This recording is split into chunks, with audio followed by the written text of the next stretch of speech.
There we go. There we go. Okay. Let me just real quick do the channel housekeeping I gotta do now that the channel is live. Ah! Oh, Housekeeping. Oh no! Okay. Yes, Panic. okay. Everyone Fantastic. I found the right thing. Just had to add the right thing to the fundraiser and the refresh the chat. And yeah, there it is. There it is. All right. Fantastico. Hello, everybody. All, like, what, 3 of you right now? We're 30 seconds into the stream. I would expect nothing less. 65 right now. Oh, really? Fantastic. Yeah. Let me just get all the little things, little details that bother me. Get them all out of the way real quick. What's up, everybody? We are, despite the title having the word solo in it, you may be aware that we have a guest on this very special After Dark Chaos Reigning solo stream. He's got a little plushie and everything. No, there he is. Yeah. What? No guest here. Speak, spirit. I'm sensing a presence. I didn't give you a crown. Sorry. Next time, maybe. Take it. Let me just... Where's the friggin' link? Everything's chill, and we're super good at this. All right, I got it. Let me just grab that tasty link and post it in the tasty thing. Anyway, hopefully our audio is coming through smoothly, actually. It seems to be. Chat seems to know what I'm talking about. Yeah, chat hasn't complained at us yet. Wow, so... that's a first. All right. Honestly, we're doing better than we've ever done. Hot diggity. Okay, let me just reply to the original with join us in Revelry. I never know what I'm going to type in these things. Okay. Okay. No, wait. Spoke too soon. There we go. Now, okay.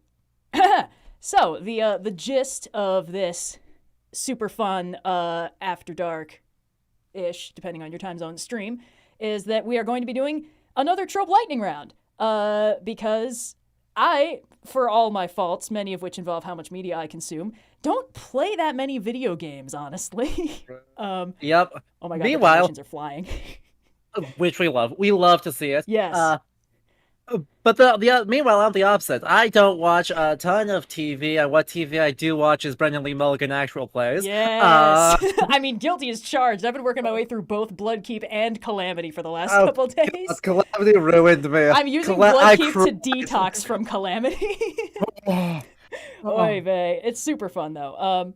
But yes, you as our resident video game player and person who is actually, like, no shade to Blue. We all love him very dearly. But he will be the first to say that he is not the de facto game winner of the group. Oh, God. Oh, this is terrible news for me. I'm not great at games either, but yes, most of my media consumption is in games, which means all those questions chat keeps throwing out about Xenoblade Chronicles. Guess what? Impact. I've actually played them. Yes, good. Mostly. Yes, fantastic. So the gist is that as with the last time when I did a solo Trope Lightning Round, you, our lovely chat, can volunteer tropes that you think would be fun to see discussions about, possibly tropes that maybe would not have enough like meat on them for a full trope talk, or just things that you want to hear us weigh in on. You know, we're all just kind of messing around here. Yeah, so let's see. I'm currently just seeing a lot of hellos, potatoes, and donations to what we are currently fundraising for today, Planned Parenthood, for various reasons that you may have heard about. This is pretty important. You know, they provide an invaluable service, and it's always good to help out. So thank you all so much for the people who've already donated over $400, given that we started less than 5 minutes ago. Yeah. Oh, scratch that. Over $500. Woohoo! Oh, man. You guys always astound me with this. I mean, it's incredible. It's amazing. Yes. All right. Oh, sorry. Hold on. I'm starting to see the tropes. Come on. Zooming in. Yeah. All They're right. zooming. Oh, boy. Okay. You know what? Okay. This one was brought up last time, and I didn't really talk about it because I wasn't sure what there was to talk about, but it occurs to me that in video game context, there is something to talk about in the space of crossovers.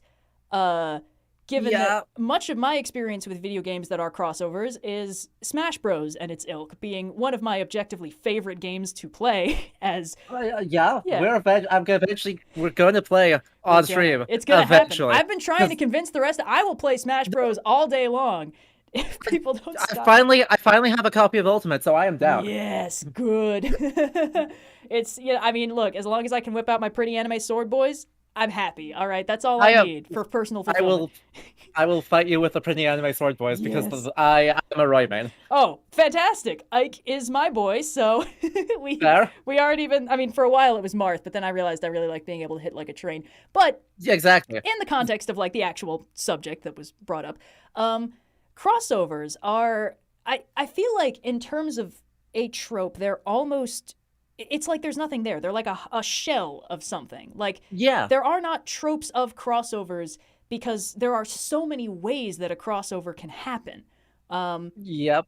And now, I will say the one trope I can think of that is a crossover trope is, aha, I just met you, protagonist of another franchise I am unfamiliar with, and now we must fight. And considering what I just said about Smash Bros., you can guess that I have a rather biased perspective on this, but that is like genuinely a thing. Yep. Honestly, in games, I think it's mostly the same. Because obviously, right now, I think the big game in town as far as crossovers go is Fortnite having literally infinite money to buy IP rights. I've been getting that YouTube ad where it's Darth Vader versus a bunny, and I'm like, I just finished watching Kenobi. I just saw the coolest version of Darth Vader ever put to screen.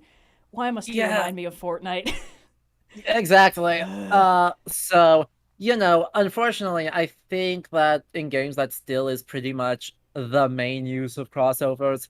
It's pretty rare that we see something super interesting done with them. It's pretty much, hey, you like the thing. Now here's the thing, except you get to go fight them.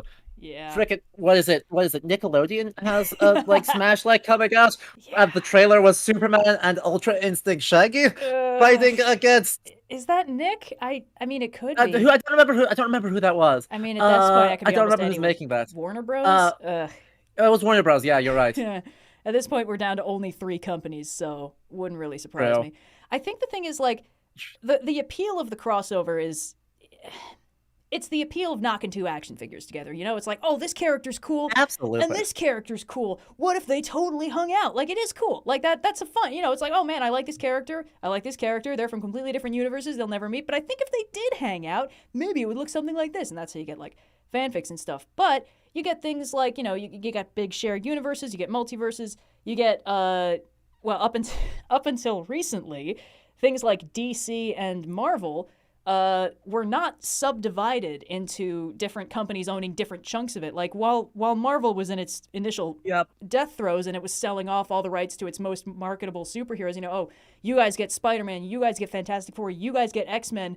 Now we're left with Iron Man and Captain America, and then they managed to make that work. But before that, like in the comics, each superhero kind of had their own posse that they like mostly hung out with.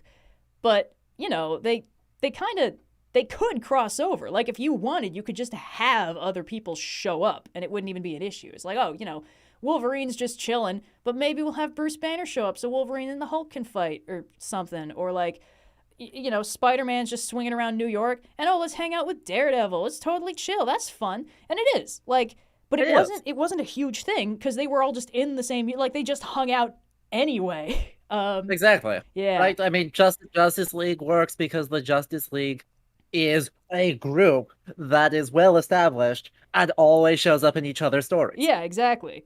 So it's, there's a lot of different ways it can play out, but the fact that crossovers are kind of like a legal weirdness or a novelty nowadays is like wasn't always like that. You could even get DC and Marvel crossovers back in the good old days. Oh, good lord. Yeah, it was crazy. I mean, not necessarily good, but I do think it is interesting that a lot of these crossovers start off with the characters fighting each other, and I feel like, well, even in universe crossovers, like, that's how Avengers starts. Everybody fights everybody else for just a hot minute, so we can get the squee moment where Thor whacks the shield, and it's like, oh, the lightning, oh, the whatever, Exactly. Yeah. Right. Death Battle is a popular show for a reason. because we all want to see people, our favorite characters who are good at punching people, punch each other and decide definitively who is the better punchier. I think, it's funny because that is a thing that we want, or at least that we say we want. We say we want. Yeah, but we never ever are actually happy with that result. Like, anytime they do one of those crossovers, they always kind of have to contrive it so that the heroes don't actually finish the fight before some third threat shows up and they're like, never mind, let's team up. Like, that's how it always... Exactly. That happened in friggin' Godzilla versus Kong, where everyone watching it was like, Kong can't win this, and we all know it. And But then it's like, oh no, it's fine. Game respects game. They're going to go fight Mecha Godzilla together. And I'm like, guys, it's fine. This does not need to be an even battle. It's okay. Yep. I mean, same boat. Incredibly high budget DC cinematic universe movie. Batman vs Martha. Martha, save Martha. Pain and suffering, God.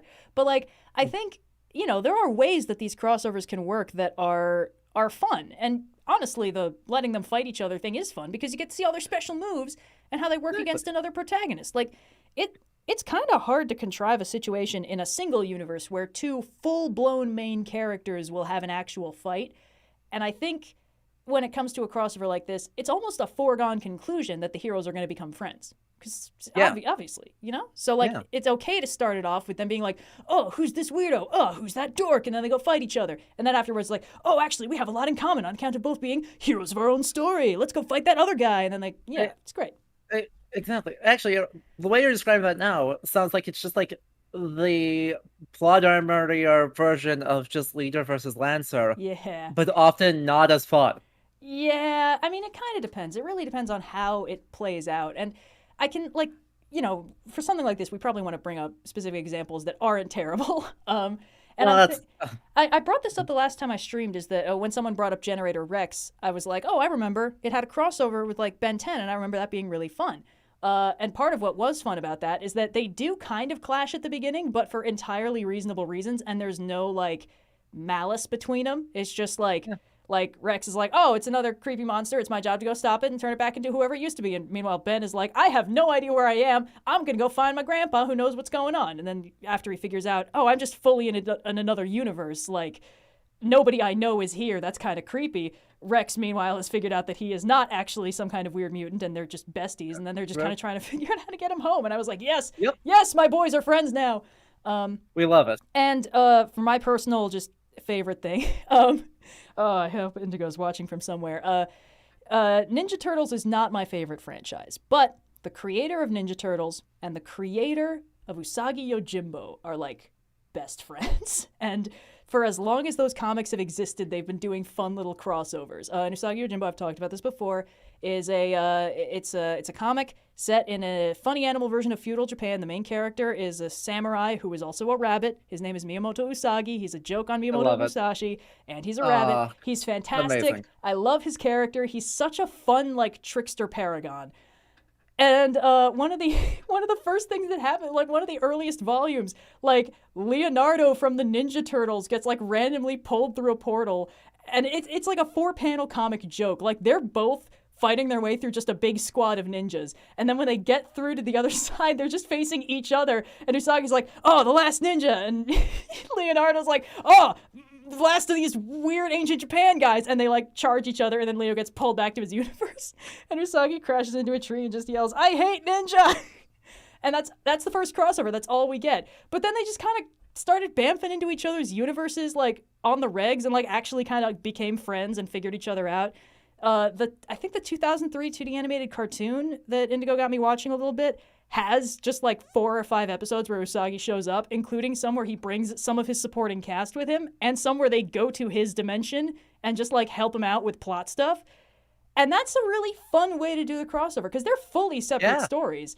But yeah, I mean, I guess my one complaint is that his characterization in the cartoon is rather flatter than he gets to be in his own comic, because in his own comic, he's the main character. He gets to be a full being, like a complex person who's a bit of a scamp sometimes. But in the context of TMNT 2003, he's kind of he's the friend who's like got his shit together, whereas all the turtles. You love it. Yeah, but like all the other turtles are kind of like, oh, we're all doing our own thing, and like, Leo needs to learn how to be a good leader, and Raph needs to get his anger issues under control, and Usagi has to be the one who's got his shit together. He's got the brain cell. Yeah, but that means perpetually has the brain cell. Yeah, but that means he kind of has to be a little more of like a wise old master type than he ever is in his own universe, and like.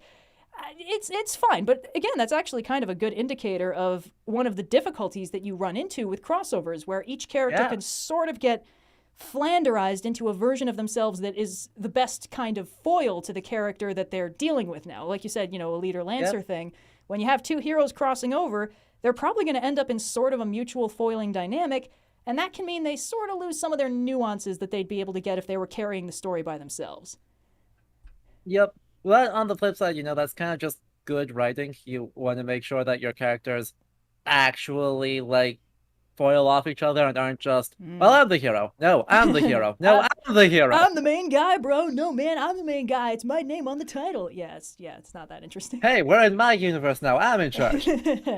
Yeah, so there's a lot of different ways it can play out. And I think part of the difficulty, especially, a lot of these crossover series are fighting games, It's one of the easiest ways. It's the easiest way to do it by far. Right, and I remember there's been just a bunch of zero punctuation videos about various fighting games, and one of Yahtzee's complaints about them has been that, like, you take these characters and you make them fight each other, but, like, it's not what makes the character fun, It's just their superficial appearance skinned over something with a moveset that vaguely resembles them. Like, our favorite boy Roy in Super Smash Bros. Melee, literally he was in Melee before he was in his own game.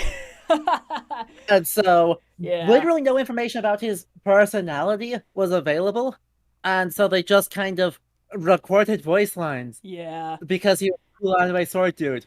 And so he's all like tough and badass, and I will fight for my friends in Smash. That's how Ike was. And he's this anxiety-ridden teenager. Yeah. I mean, they did their best, but like, and this is something that the Smash games have kind of done less and less. Like, there's less character and personality going on in them because, like, I think it was Brawl was the one that had like a story mode that was really like these characters, like they're individual. Elaborate. Yeah, like their individual skills and like worlds mattered. And I remember one of my favorite things about, I think it is Brawl, is that like there are character taunts that have unique interactions with each other. Yeah. And one of my favorites is that like Snake had like a way to taunt where he does a codec call with somebody, and they give him information about who he's fighting, and it's like unique to every character. Which is wild. It's great. You get Otacon geeking out about Pikachu. You get, my favorite, as mentioned, Ike is my boy. As I recall, there's a voice line where Snake, gets some information about Ike, and basically all that matters is that he says, like, that guy's swinging around a two-handed sword like it's nothing. I'm not getting anywhere near him. And I'm like, yeah, my boy's so strong.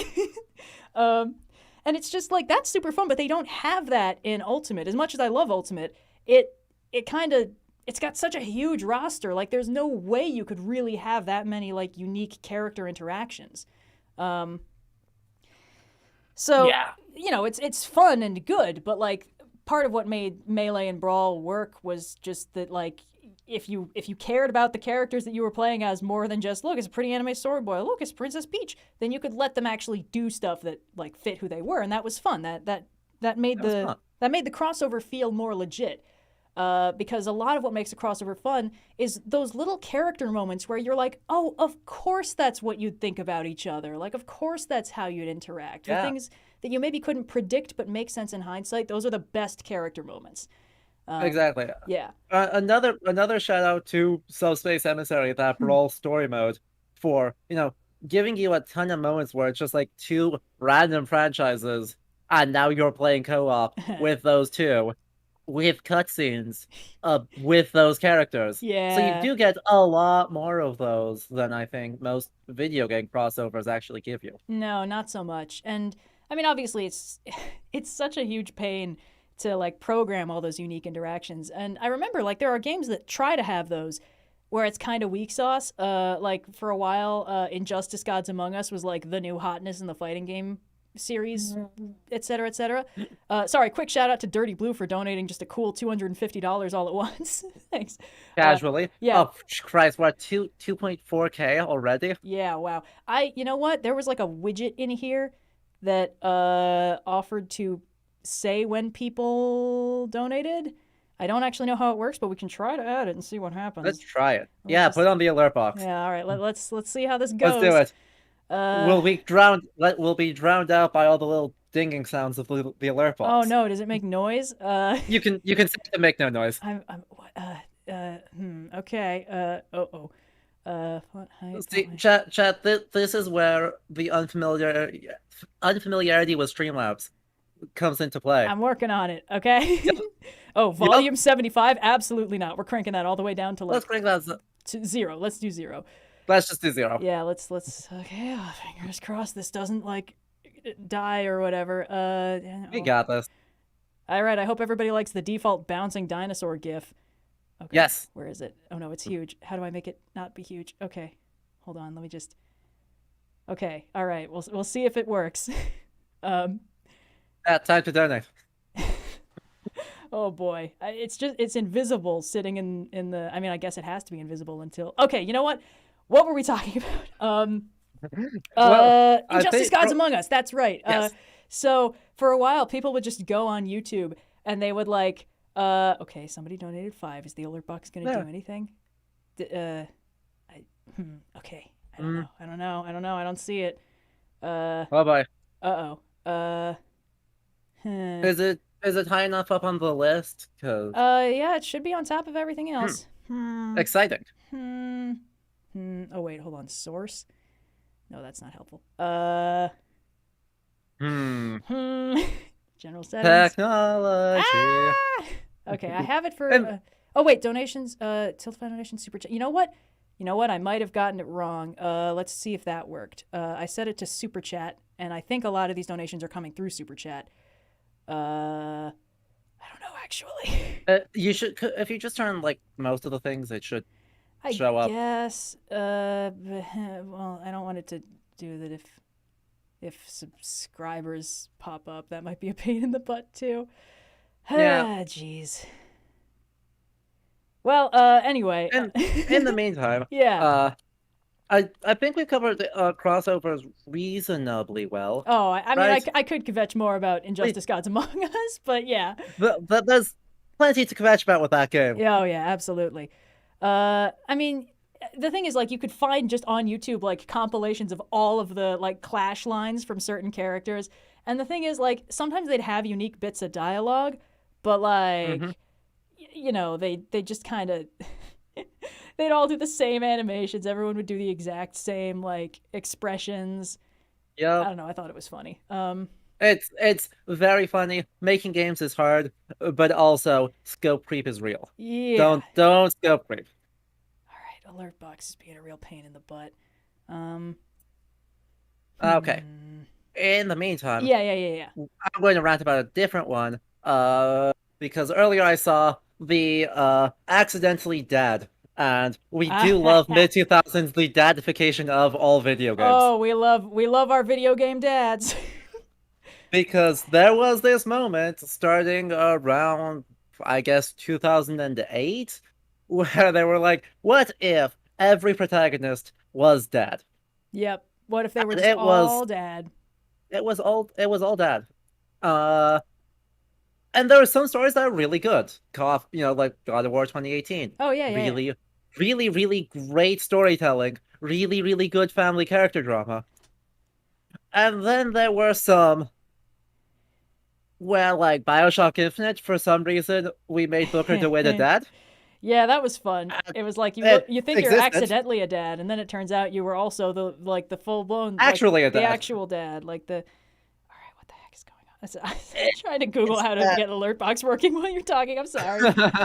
Oh, another shout out to Dad Nier. Good old fashioned OG Nier Gestalt. Great game. That was from like that's in the same series as Nier Automata, right? Yes, it is the first one that was released in Japan with a pretty sword boy Oh older yeah. brother protagonist, Of and course. in the West with a dad protagonist. Of course, yeah. For some reason, because why not? Everyone knows Americans don't like pretty boys. They like dads. Exactly. Which is why the Near Replicant re-release sold massively well and is great. Right, of Uh-huh. course.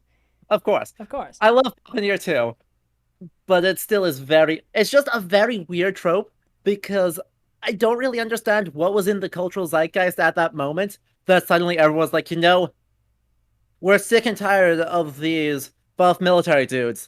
Let's make them buff military dudes, but dads. Yeah. What if, and hear me out on this one, everyone had like a small helpless child to help out, and yeah, that'll make them Right. more relatable. Like Why is this not I, working? I get it on paper. I totally get it on paper because, you know, you do a lot of violence in most video games, and so having a character to protect to justify that violence and to show a vulnerable side to this otherwise shooty McBang character Hmm. makes sense. In practice, you are now just traumatizing a child repeatedly by doing murders in front of them. Yeah, it's kind of the awkward like, oh, it's heroic that you're protecting them, but also should you have put them in this situation in the first place? And the answer is no, you shouldn't have done that. I mean, Absolutely not. yeah, and the funny thing is, I read through, I think, all of the original Lone Wolf and Cub manga, which I think is pretty much the OG version of this sort of I mean, obviously we've had like badass dads in fiction before, but Lone Wolf and Cub had a huge impact. I mean, it had this very unique art style that was a big part of why it was so formative for a lot of people. And the gist of Lone Wolf and Cub, I've mentioned this before, is that you got this samurai dad and his little baby son, and they've been wronged. I feel like the mom got murdered, and basically the dad is like, all right, kiddo, I'm gonna go walk the road to hell. You get to choose whether I kill you and send you to join your mother or you join me. For context, the child cannot walk yet and does not Yep. talk throughout pretty much the entire comic. So the kid basically crawls towards the sword and he's like, you choose to walk the road to hell along with me. And I'm like, okay. No, hold up. Yeah, and throughout the entire, like, this is not framed as like a good parenting decision. Throughout the entire comic, everyone is like, excuse me, Lone Wolf, your whole deal, it's pretty messed up. And he's like, the boy is a samurai as I am, we walk the road to hell together. And it's like, yeah, but like, what if he Time did on something the narrative right there. Yep. Okay. Friggin', I'm going to put on my other hat, which is medieval historian, and talk about, because I mean that is such a time-honored trope. What I'm thinking of here is the Volsunga saga, the tale of Sigmundur and his son Sinfjotli. Right. The trials that he goes through in proving himself to, apart from being the child of twincest, which is real bad. The trials they go through to prove himself ready to go avenge his grandfather's murder involves a shirt being sewn to his arms and then torn off him, so he flays his arms alive. As the requirement is, don't flinch. Great. Fantastic. He's 7 at this point. He's 7-year-old. Oh, Does that, gets sent out into the woods alone with no protection, finds Sigmundur, gets told, make tonight's bread. There's a snake inside the flour, and it will bite you, and it is poisonous. Venomous. And he, yes. yes, he punches it to death. Then he's like, great, we're gonna go live in the woods for the next 10 years and do a lot of murder. Yeah, of course. Also, Sigmundur kills him at some point while they're both werewolves. Oh, yeah, right. I remember the werewolf bit. Werewolf bit. Okay, you know what? I get the feeling that Box is not about to start cooperating with us, so, I'm just gonna get rid of it just in case it starts being weird. Anyway, we're good. Yep. Everything's chill. So, time-honored trope of, dads making bad decisions about kids. Yeah. Oh, okay, we're good. Sorry, it gave me a little pop-up of, "Are you sure you want to remove alert box?" And I got scared. Anyway, yes. Yes. Yeah. All right. I'm back in it. We're done trying to futz with the tech support now that we got the stream working right. Amazing. Right. So yeah, the badass dad trope is sort of internally sabotaged by the fact that a good dad does not willingly expose children to the horrors that the badass dad must protect them from. So Exactly. when you're writing a story like that, there's like a balanced strike. I mean, you can go like Lone Wolf and Cub did, where it was intentional that the dad exposing his baby son to these horrors was like fucked in a tragic way. Like, okay, I understand that your lives have been ruined, but like he's a baby. Like he could be okay. You know, you could get him adopted by some nice person, whatever. Nope, generational trauma. We gotta hand it down. Oh yeah, we really gotta perpetuate that hot nonsense. And then you get stories where you get your badass dads, and they absolutely rule because their main thing is, I really want to get this kid out of the bad situation I am exposing them to, and that's not, so, as mentioned, I'll go to bat for X-Men Evolution Wolverine any day of the week. Absolutely. Because his whole thing is like, look, it's okay if the kids want to fight crime on weekends or whatever, but anytime I go deal with stuff, it's because nobody else should be dealing with that stuff. And of course, the kids are like, oh no, Mr. Logan, he's off in trouble. We got to go help him. He's like, no, you got to go back. Please don't. What are you doing? What my backstory involves? So...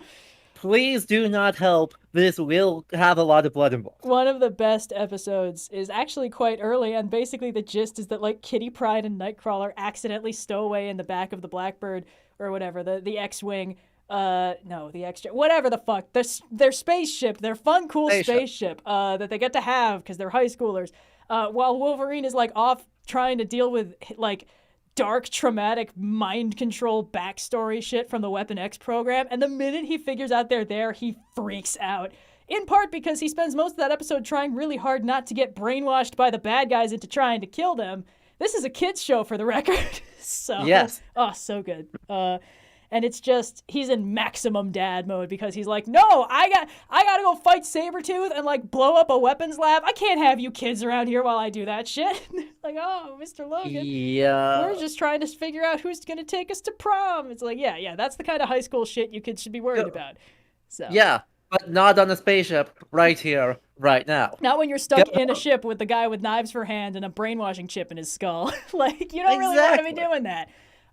Maybe not the best time to think about prom. No, but and then you get characters, Mandalorian, Baby Yoda. His whole thing was like slowly coming to terms with the fact that he'd adopted the Bean Sprout, because he was like, no, I'm a badass cool bounty hunter. I feel nothing. This is the way. And then he's like, just kidding. I'm gonna go to war with everybody for this kid. I will fight everyone for Baby Yoda. Yeah. Which, to be fair, mood. So would I. Yeah, it's great. And that one works because he's not willingly bringing Baby Yoda. He keeps trying to like offload Baby Yoda onto people who could take better care of him, and they're like, no, you got to take care of him. He's like, okay, I'm going to deliver you to your people, the Jedi. And then they do, and then he's like, wait, this sucks actually. But it's Baby Yoda making that decision that reshapes the plot. As I understand, I didn't watch the Book of Boba Fett, even though the back 3 episodes of it were just more Mandalorian, which was an interesting decision writing-wise. Yeah. But what makes that work is that, like, the kid is the one who keeps being like, no, I'm fine. I got the Force. I'm good. I want to hang out with my metal dad. So... give the kids agency. Yeah. Give the kids agency, but also, like, don't contrive it so hard that the kid seems like they're only on their side because the plot has to happen, and that means the dad has to fight a lot of cool bad guys. Like, if the kid's like, Dad, I don't care that we're, like, constantly at risk from zombie attacks or whatever, and, like, everybody hates you and keeps trying to kill us. I just want to be with you. And I'm like, no, sorry, I don't buy this. you gotta go home, get some therapy. Yes. Yeah. Please, get therapy. Yeah. So many video game stories.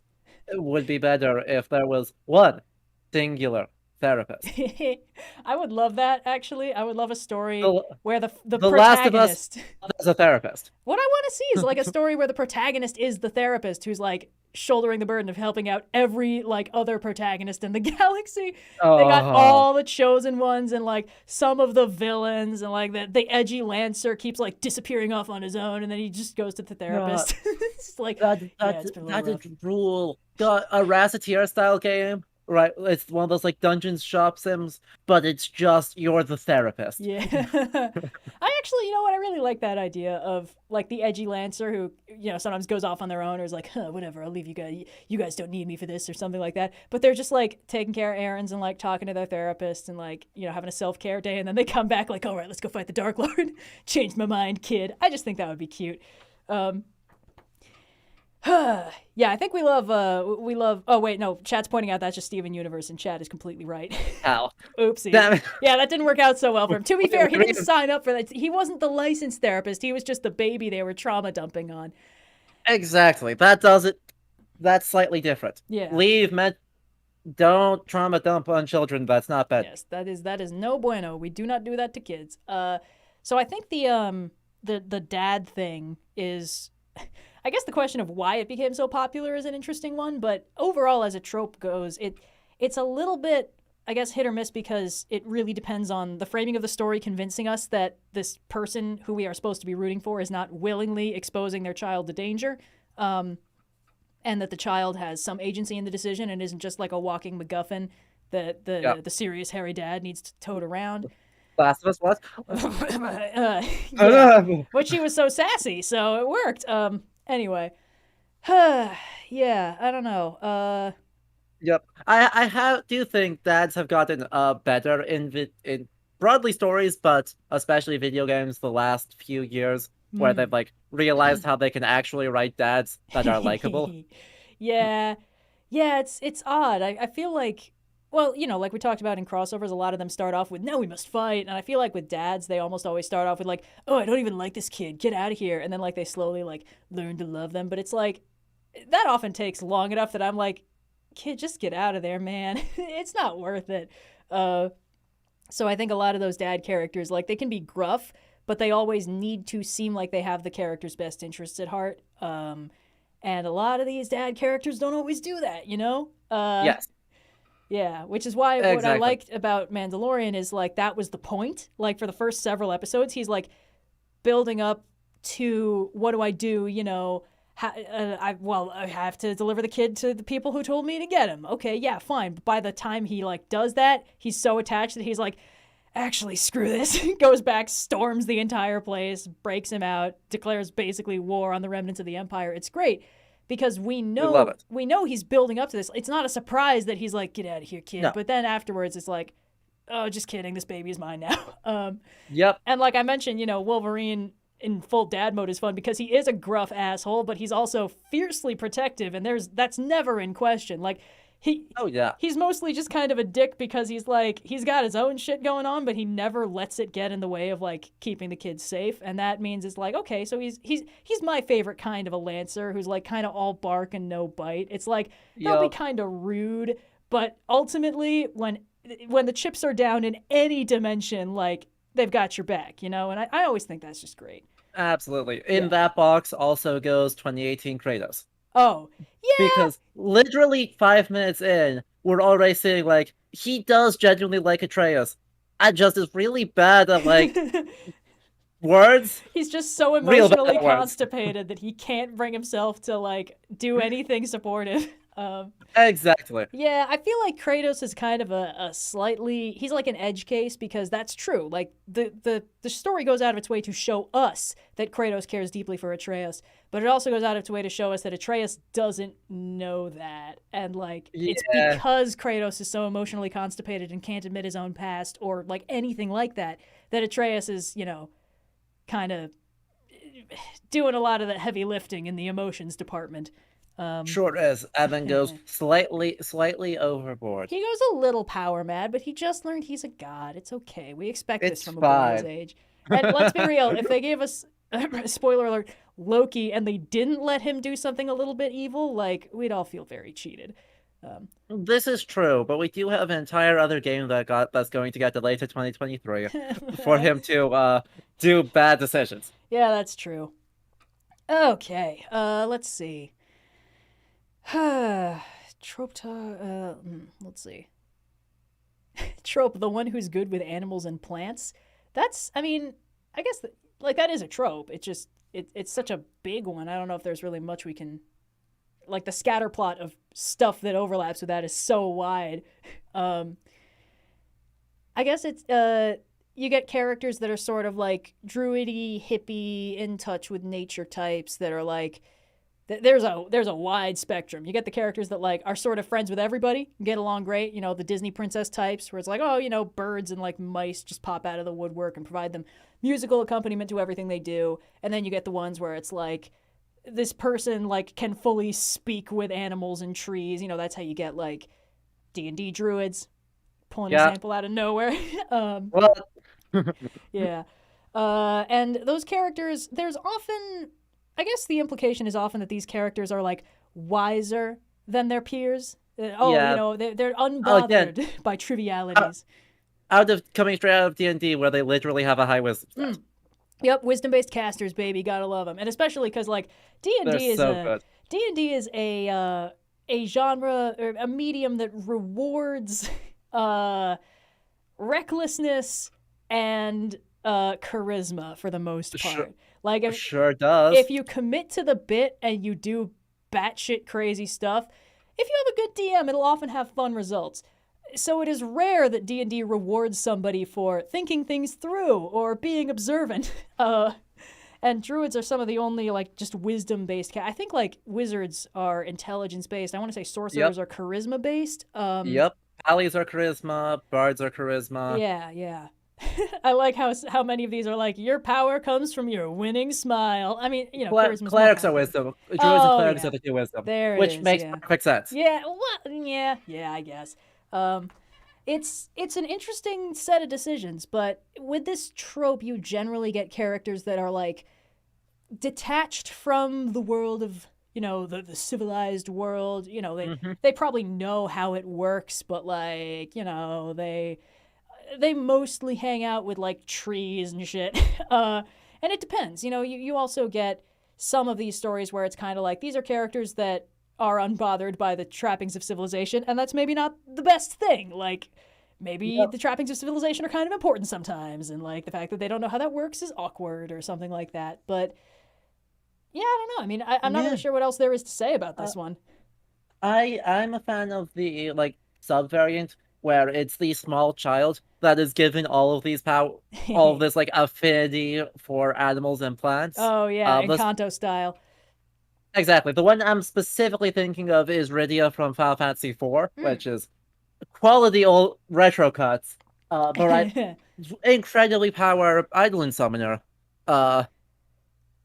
And is also a small child that is traumatized by the protagonist's actions in the first of course 20 minutes of the game. Yeah, classic. What did he do? Kill his mom in front of him?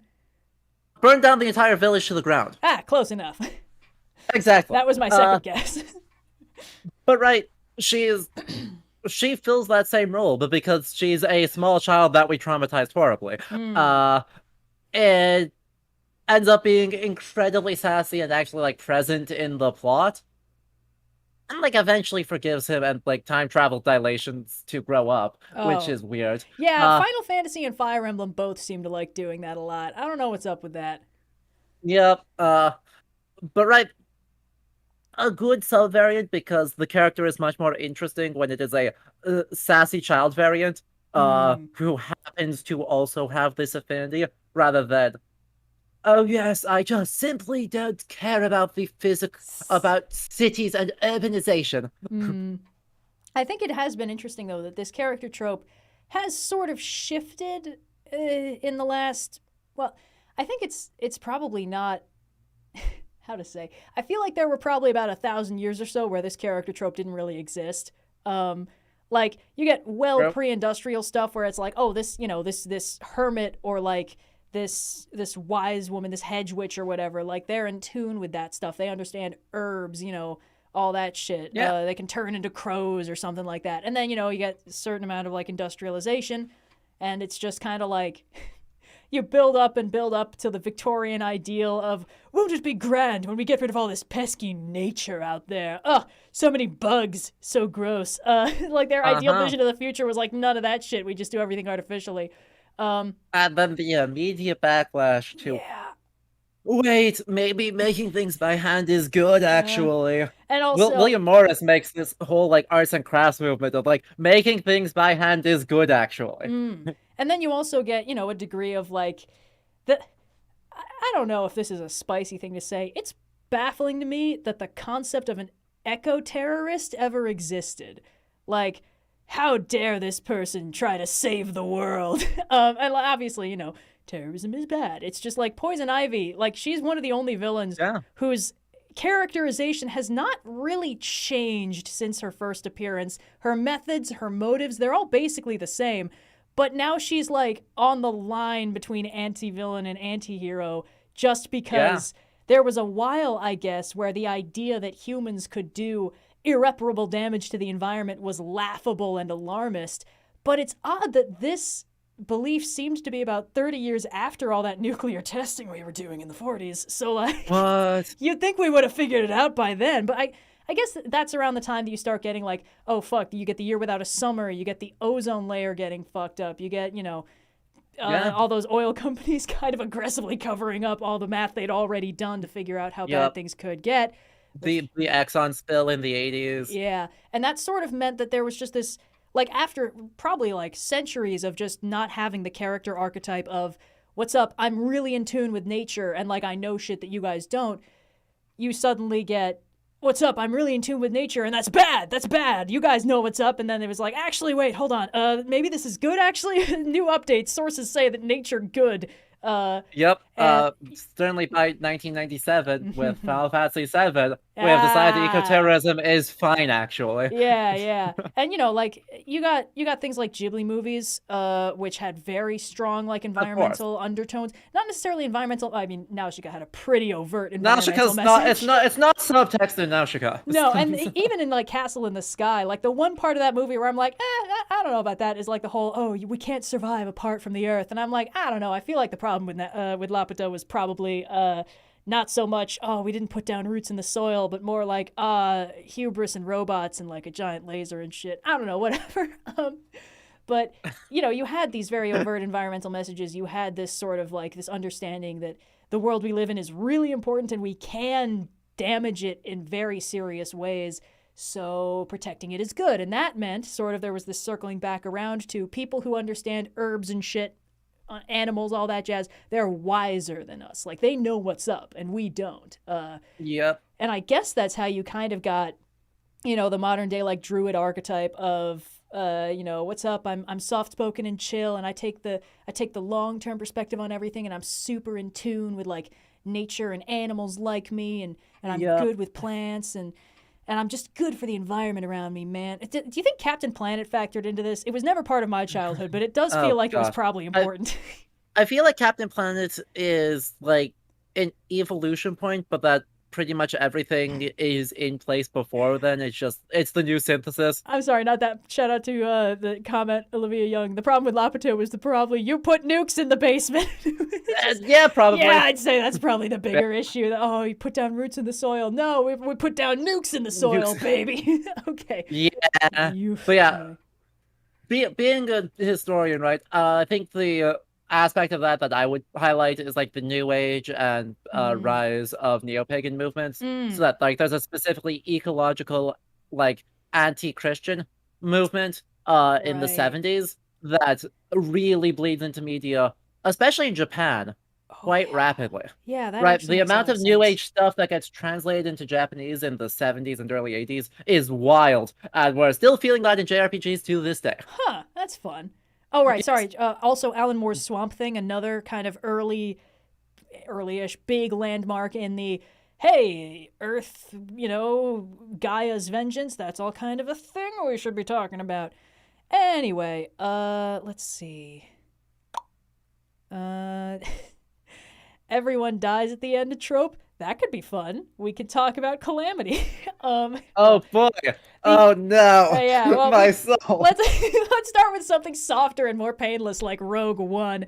Like everyone dries at the everyone dries at the end. They all went to the laundromat, and everyone dies at the end is an ending that is normally reserved for prequels because it tends to be a staple of foregone conclusion stories. And I think part of the reason that happens is because killing off everybody in your story is the kind of gut punch you don't do unless you're absolutely certain you can pull it off. Like, if you make a story that's too miserable, you're gonna lose your audience. Like, there might be a few people who are like, oh, heck yeah, give me that misery. But, like, you know, for something like that to really work, it works best with build-up. Again, Hitchcockian suspense, bomb under the table. Like, if you don't tell them about the bomb under the table and then everybody dies, it's like, what the fuck was that? But if you do tell them, suddenly this is a tragic character study of the last moments of these people's lives.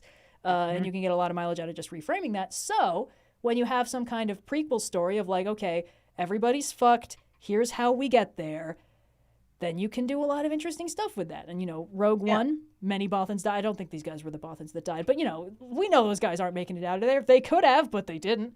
They sure didn't. And on the video game side of things, I'm happy fun time game, Majora's Mask. Majora's Mask is interesting, but, you know, you do stop everybody from dying, sort of. I mean...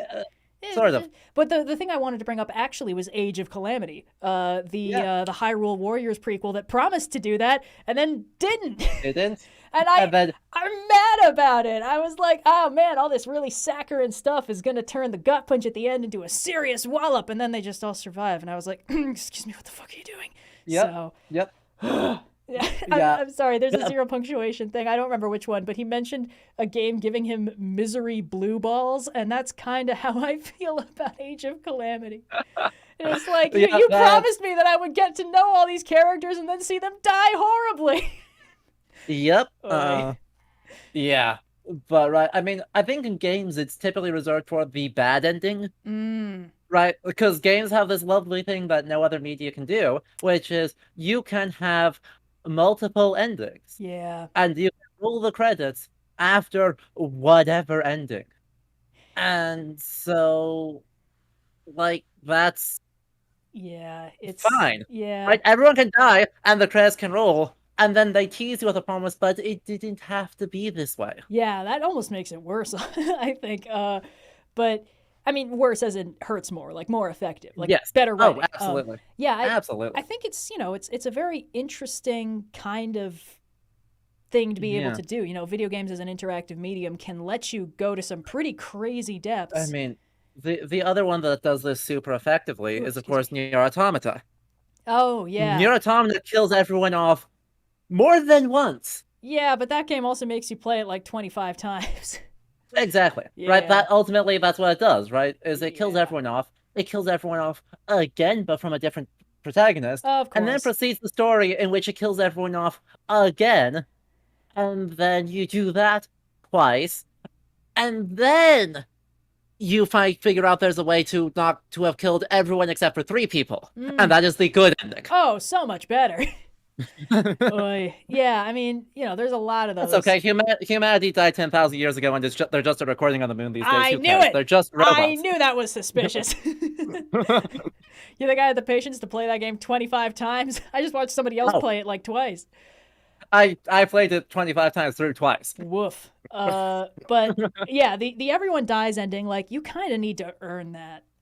You do. It really can be effective if you do earn it. I mean, like, the only reason I was rooting for Age of Calamity to end with everybody dead is because the backstory that was built into Breath of the Wild was so heartbreaking. Yeah. And, like, the slow reveal of it, kind of, you know, doling it out in pieces makes it effective. But it also helps that, like, you and Link are kind of on the same page on this one because you don't know these people. Link doesn't have his memory, which means the more you find out about it, the more you and Link are both like, oh no, how badly did I fuck this up?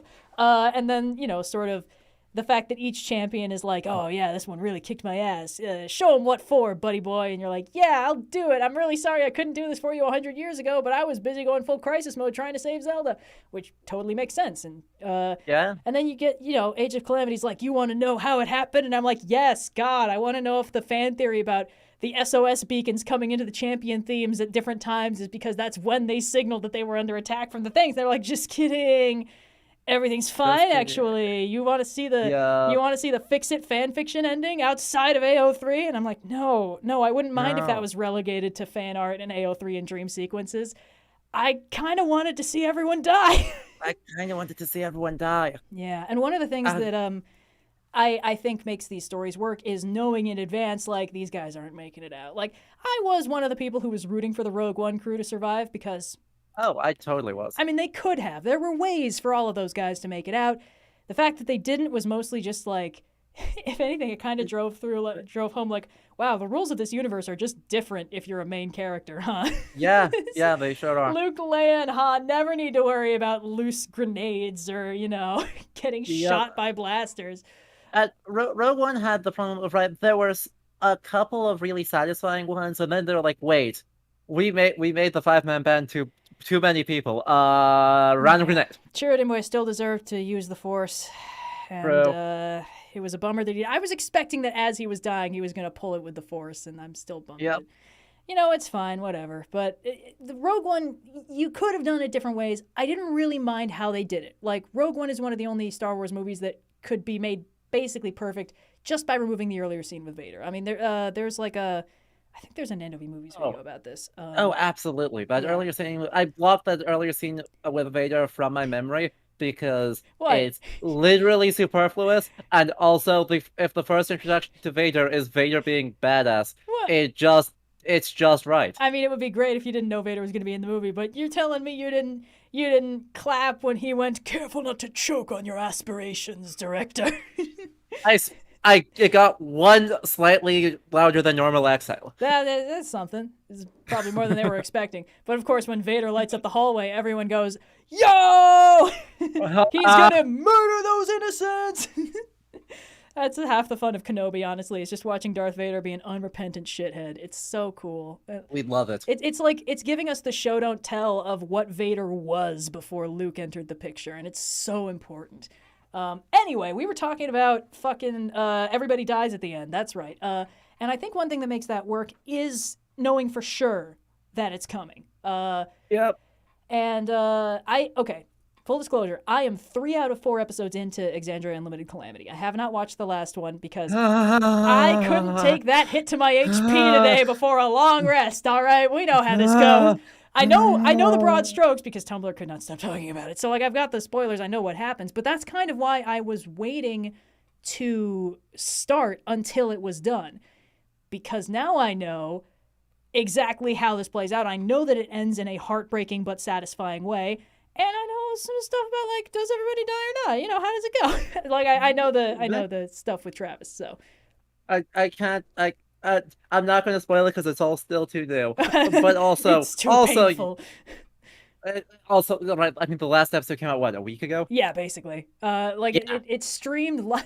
When I went to bed that night, it streamed live a week and a half ago. Yeah. Well, the 6.5-hour live stream. When it went live, when I went to bed that night, it was still going, and I was just watching. Like, half the people I follow have nervous breakdowns. I was like, I can't be part of this. I like, they were still like, they're in the middle of combat, and I was like, I cannot look at this now. I can't do this. Yeah, and then, like, the next day, I was like, oh, where can I watch it? And they're like, well, it's going to take a couple days for the VOD to go up. And I was like, oh, okay, cool. So thanks. Yeah. Thanks, Critical Role. But I mean, like, I've been watching, the first 3 episodes, and they are such good build up. Like, the first 20 minutes of episode 1 is really good for setting the tone of, like, it's going to get bad, y'all, because it's like a dream sequence. They're starting with Xerxes, the objectively saddest character. He's such a sad boy. He's such a sad sack. It's great. It's like, oh, what do you got? You got being a dad issues. You got dead husband issues.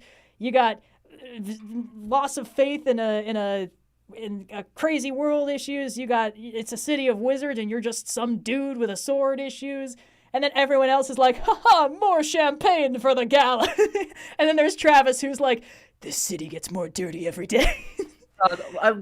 When they introduced Travis's character and he was just playing a different story than He's in a everyone completely else. different movie. I love the crazy fucking thing he does with his eyebrows whenever he's deep in character. Oh, it's so funny. But I also like how he I love dropped it. Sarah. He dropped it as soon as he started getting more serious with the plot. Like, you know, he'll do his like noir monologue and all that stuff. But then when shit gets real, he's like, guys, it's actually really bad. And I'm like, yes, yes. Oh, so good. This is actually really God, and the amount that everyone is just immediately into it. I mean, just my God, Brendan Lee Mulligan. Yeah, like I knew he was a good honestly, DM, but I've never really seen the extent of how his brain works before. exactly right. Like I knew he was objectively good. But I have not been able to get into any sort of like actual play stuff. It's just I bounced off it 2 or 3 times with crit roll, with some of the early Dimension 20 stuff. Just couldn't do it. I mean, you know, the Would be like, pacing is weird. right, exactly. I'd watch a couple episodes, be like, yeah, this is really fun, and then I just kind of stop watching. That's why the miniseries are good. That's why I always recommend Escape from the Bloodkeep. It's only 6 episodes. Matt Mercer's a player, and he's having a party. But he cannot shake the DM reflex of being like, you see that, and then like giving like a really like vivid description of what he's doing. Yeah. But yeah, no. One thing I really liked about the setup for Calamity is like everyone knows what's coming. Everyone's playing it to the hilt. Nobody's metagaming. Like I'm pretty sure that Brennan sat down. I want to say Louis, Abria, and probably Marisha, and was like, "You three or like to each of them individually, like you personally caused the calamity. How do you do it?" Like I think he did that for everyone. Of if you caused the calamity, what did you do? But I feel like in that case, it's like 3 of the party functionally couldn't. It's like, okay, we got a sorcerer who's got a lot of money. We got a noir detective, and we got like a newscaster. Like, what are these guys gonna do? Maybe it was if you cause the calamity, how do you do it? Exactly. Yeah. Right. He definitely didn't pick and choose everyone's how did they cause the calamity. But I definitely get the sense that everyone had a way that they would have caused the calamity that Brendan just was able to pick and choose from. Yeah, I mean, my guess is like with Travis, it would be like, hey, you didn't figure out the Vespin Chloris thing in time. You didn't stop it in time. Anyway, we can't go down this rabbit hole too far, but it's a really good series. But like I take psychic damage every time I sit down to watch it. It's just so much, and like it's great because. I mean, Brennan is really good at like just really twisting the knife with a sweet little innocent face the whole time. And one thing that I think is delightful is like you get immediate validation from like the other half of the table whenever he does something heinous. There's a bit in episode 3 where he's talking, like, I want to say to Loquacious about something, and he's like, you know, there are many stories of a human who stumbled into the Feywild and fell in love with a beautiful stranger. Yeah. But there's one story of a fairy who came to the human world and fell in love, and like you like you see Lewis like just hand on his heart, and like Marisha and Lou just like flailing silently because everyone else is feeling that psychic damage. Yep. Oh God. When Lou Wilson stood up to get into the perfect spot to flip off Brendan Lee Mulligan for the fake out. Yep. I laughed. The fireworks extravaganza has begun. I also got to like when they finally started doing actual combat and Lou's like fully out of the chair under the table, and he's like, "Do I get advantage if I roll from down here?" Oh God! Baby. Between Lou Wilson and Marisha Ray, like I love them both. I don't want to be at a table anywhere near either of them because I feel like the odds of me taking literal HP damage are way too high. You'll either get smacked in the face or one of them will end up under your chair. It's fantastic. But in terms, you know, watching where I am at the end of episode 3, the beginning of episode 4, like the end of episode 3 is where shit starts to go down. Like up until that point, it's been build up of like, here's how shit could go down. Here's some dominoes being placed for when shit does go down. Here's some conspiracies you're unraveling. And then at the ending of episode 3, it's like, good news, shit's about to go down. But you go into this and you're like, this is the calamity. This is a sad story. I don't think any of these characters are going to survive what's coming. And that mentally prepares you. You're like, okay, how's it going to happen? How are these guys going to trigger something that kills 2/3 of basically the population of the world? Like, how's that going to happen? And that means that you're not watching to see if they make it, you're watching to see how they fall. And like that's often the case in stories of, everybody dies, which is Exactly. I mean, that is classical tragedy, right? mm-hmm. That is the oldest trope in the book, and I mean that literally. Technically, gay rivalry is the oldest trope in the book, but it's like the second oldest. Okay, understandable. I guess Enkidu is also doomed from the beginning. Enkidu. Yeah. But also, Gilgamesh and Enkidu is a tragedy, and I will not accept other interpretations. No, I mean, absolutely. Like, Enkidu's doomed from the beginning. I mean, we keep revisiting tragedies because there's a catharsis in knowing what's coming and living through it anyway. And of course, it ends, the story ends, the person is dead, and then you get to kind of continue, changed by the experience. There's a reason why tragedies are so cathartic and impactful. There's a reason why Hades Town works, even though it's retelling a story that everybody knows how it ends. And the premise is it's a sad song, but we sing it anyway. Like, yep. We like tragedies for a reason. We got to be in the right mood for them. We can't have them for every meal. Yep. But oh baby, when they hit good. Yeah. Yeah. And they're just juicy. Okay, let's see.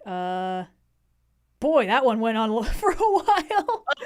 Who is surprised? This is who gonna is be surprised that what the two of us talked It's gonna be so easy for me to timestamp. I'm going through the stream I did like on Thursday, and it's like 1 minute segments where I'm like, I've watched this show anyway, and in this one it's like a 30-minute video that I could just cut and make its own trope talk.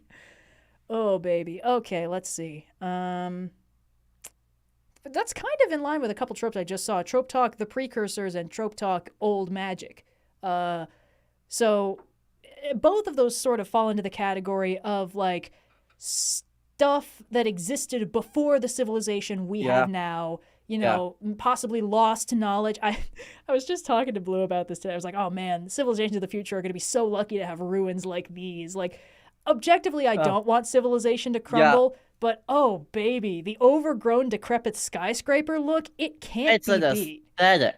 It is aesthetic as fuck. One of the things that frustrates me is that our world is, on some level, very young. Like, it's been around for a while. Humans have been around for a while. But we haven't been building mega structures for very long. It's like, it would be nice to, like, actually dig up, like, a circuit board or some ancient proper magitech or something like that.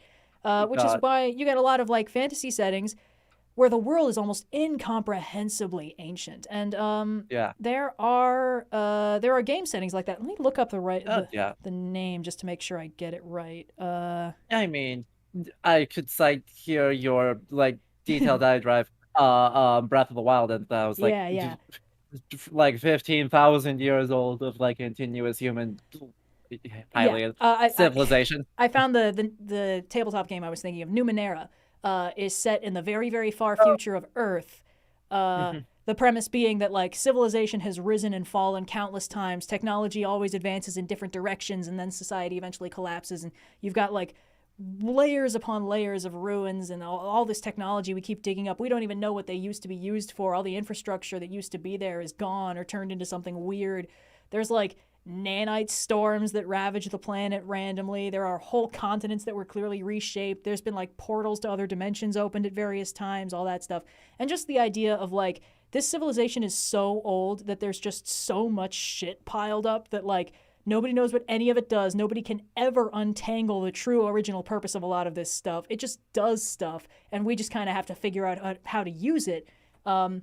Is a very interesting interpretation of a way you can do like precursor technology and old magic and stuff like that. Of like, this thing might have been a power cell for like a hover cycle like 5,000 years ago, but now it's just a thing that does a little buzz and like puts up a force field if you throw it really hard. Yep. And now, I definitely do get a little frustrated with it. In the a lot of stories I think take any sufficiently advanced science is indistinguishable from magic. Yep. Way too literally. Yeah. Way too literally, and just go like, oh yes, we want our world to be magic, but also we don't want to just admit that we're being magic. Therefore, magitech. Yeah, I feel like if you're just gonna have magic, just bite the bullet and be like, there's magic, it's fine. But a lot of these things really want to be like, oh, there was once technology, you call it science, I call it magic, where I come from, they're one and the same, etc., etc. Sorry, person in chat bringing up the Heart of Etheria, super correct. That is one of my favorite things about the new She-Ra, is that they didn't really go like, oh, it's all technology. They were like, there is magic, but it's been harnessed by technology. And Nice. I thought that was so fun. Have you not seen it?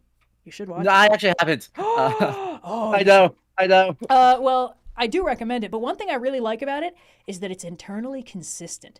Because We do love that. at the ending of season 1, there's a moment where all the princesses team up, and with She-Ra on their side, they form a beautiful rainbow wave of energy that whacks Catra and the Horde away, and everyone was like, oh, the power of gay, wow, that's so funny, and like gifted a whole bunch. We learn throughout the course of seasons 3 and 4 that this is not just they all teamed up and it's like a shonen anime, so of course they got to power up. It was like, oh yeah, the planet you're on was repurposed into a weapon. All of you are part of it. When you are all working at 100% capacity, crazy shit happens. Oh god. And I just thought it was so cool. Like seeing the rainbow energy coming back again later, I was like, oh no, this is not good actually.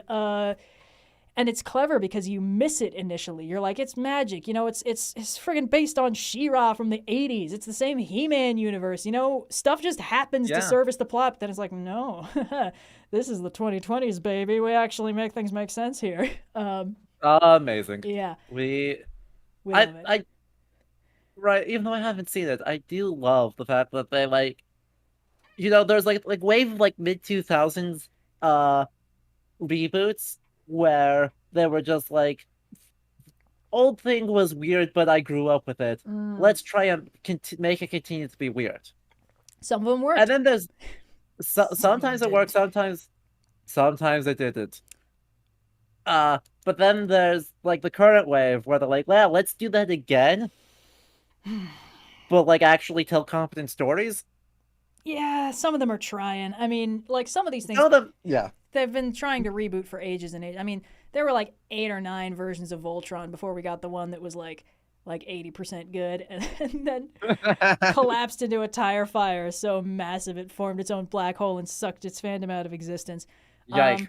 But like, I'll go to bat for Thundercats 2011. It had a lot of really fun stuff in it. And then they were like, we're going to make Thundercats Go, or was that Thundercats Ho? Not at all to be confused with certain other chibified versions of beloved 2010s cartoons with Go in the name. Anyway, they were trying to reboot a lot of these things to make them as good as they remembered them being.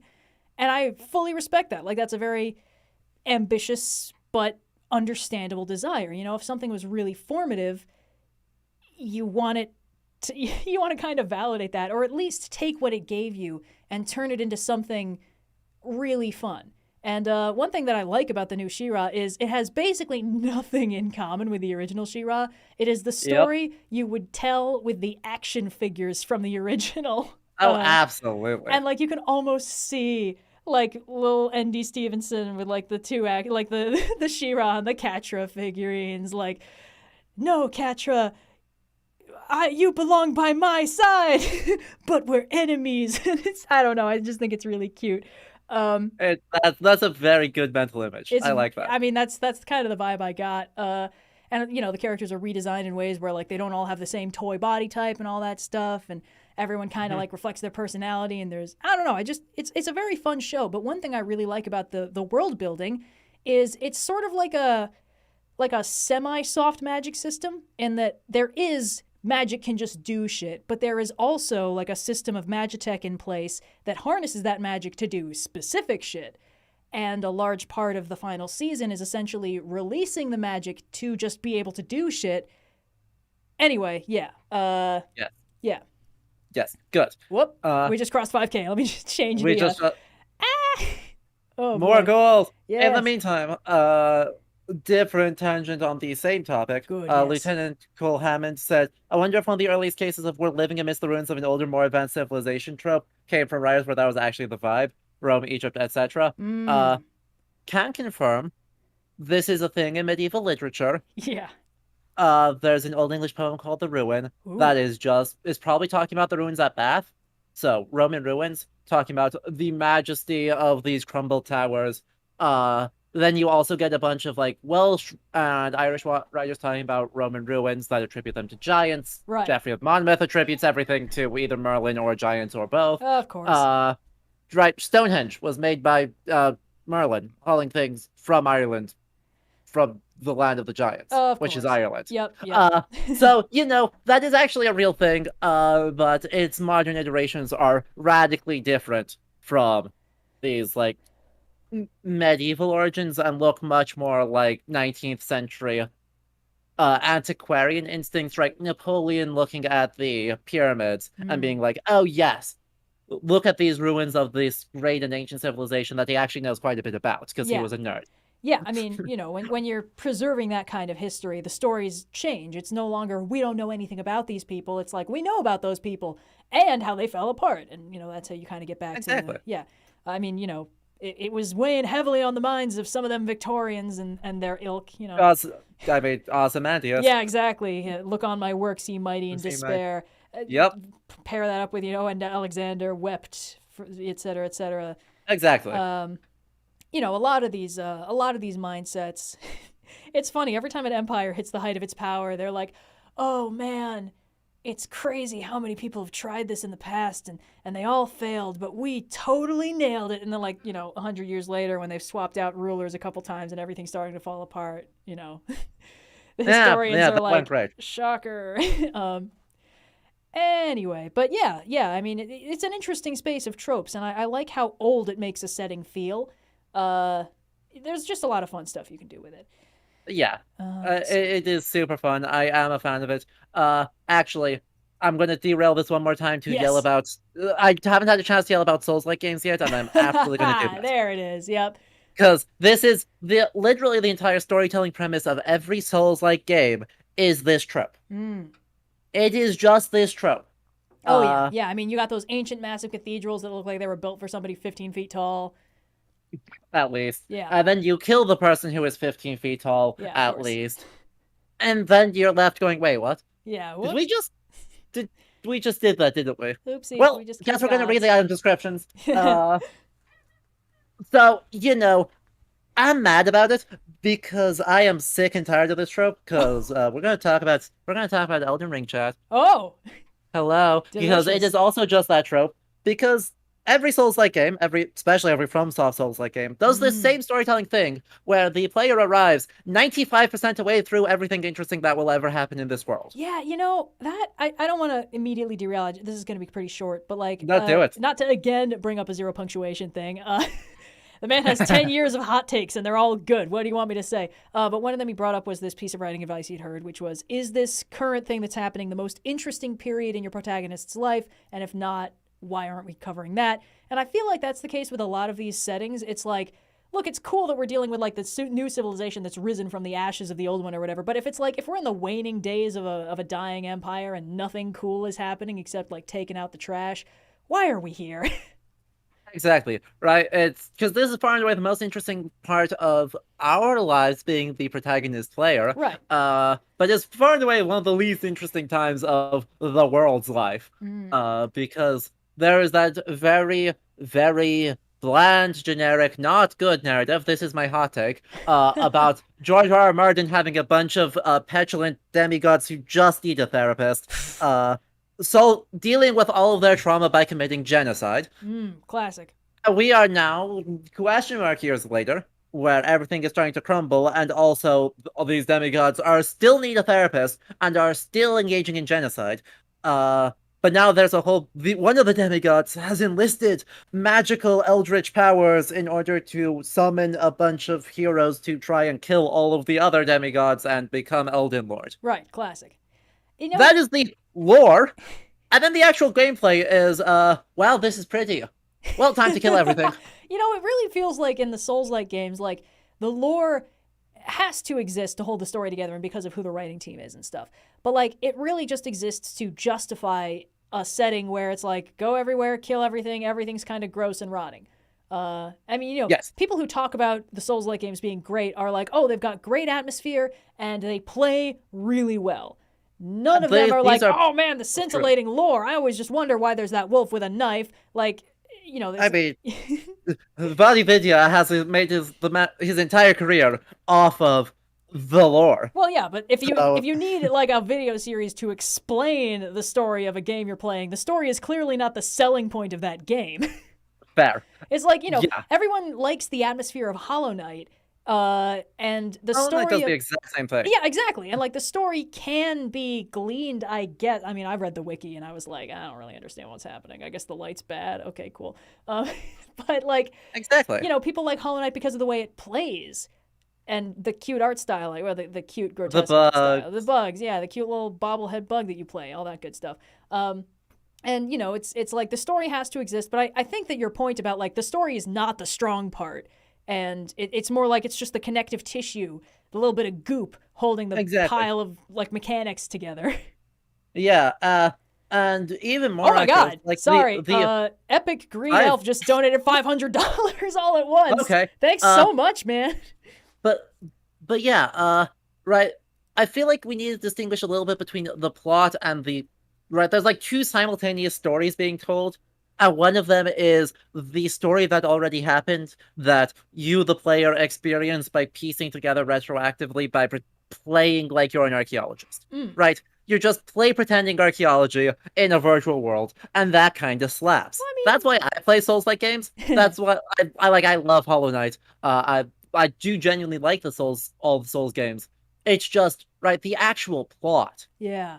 has literally nothing going for it because the plot exists to string together you pretending you're an archaeologist in a very atmospheric virtual world. I mean, the way you describe that, it sounds almost identical to a lot of the Breath of the Wild experience. It's just the Breath of the Wild also has a plot, like a current timeline plot.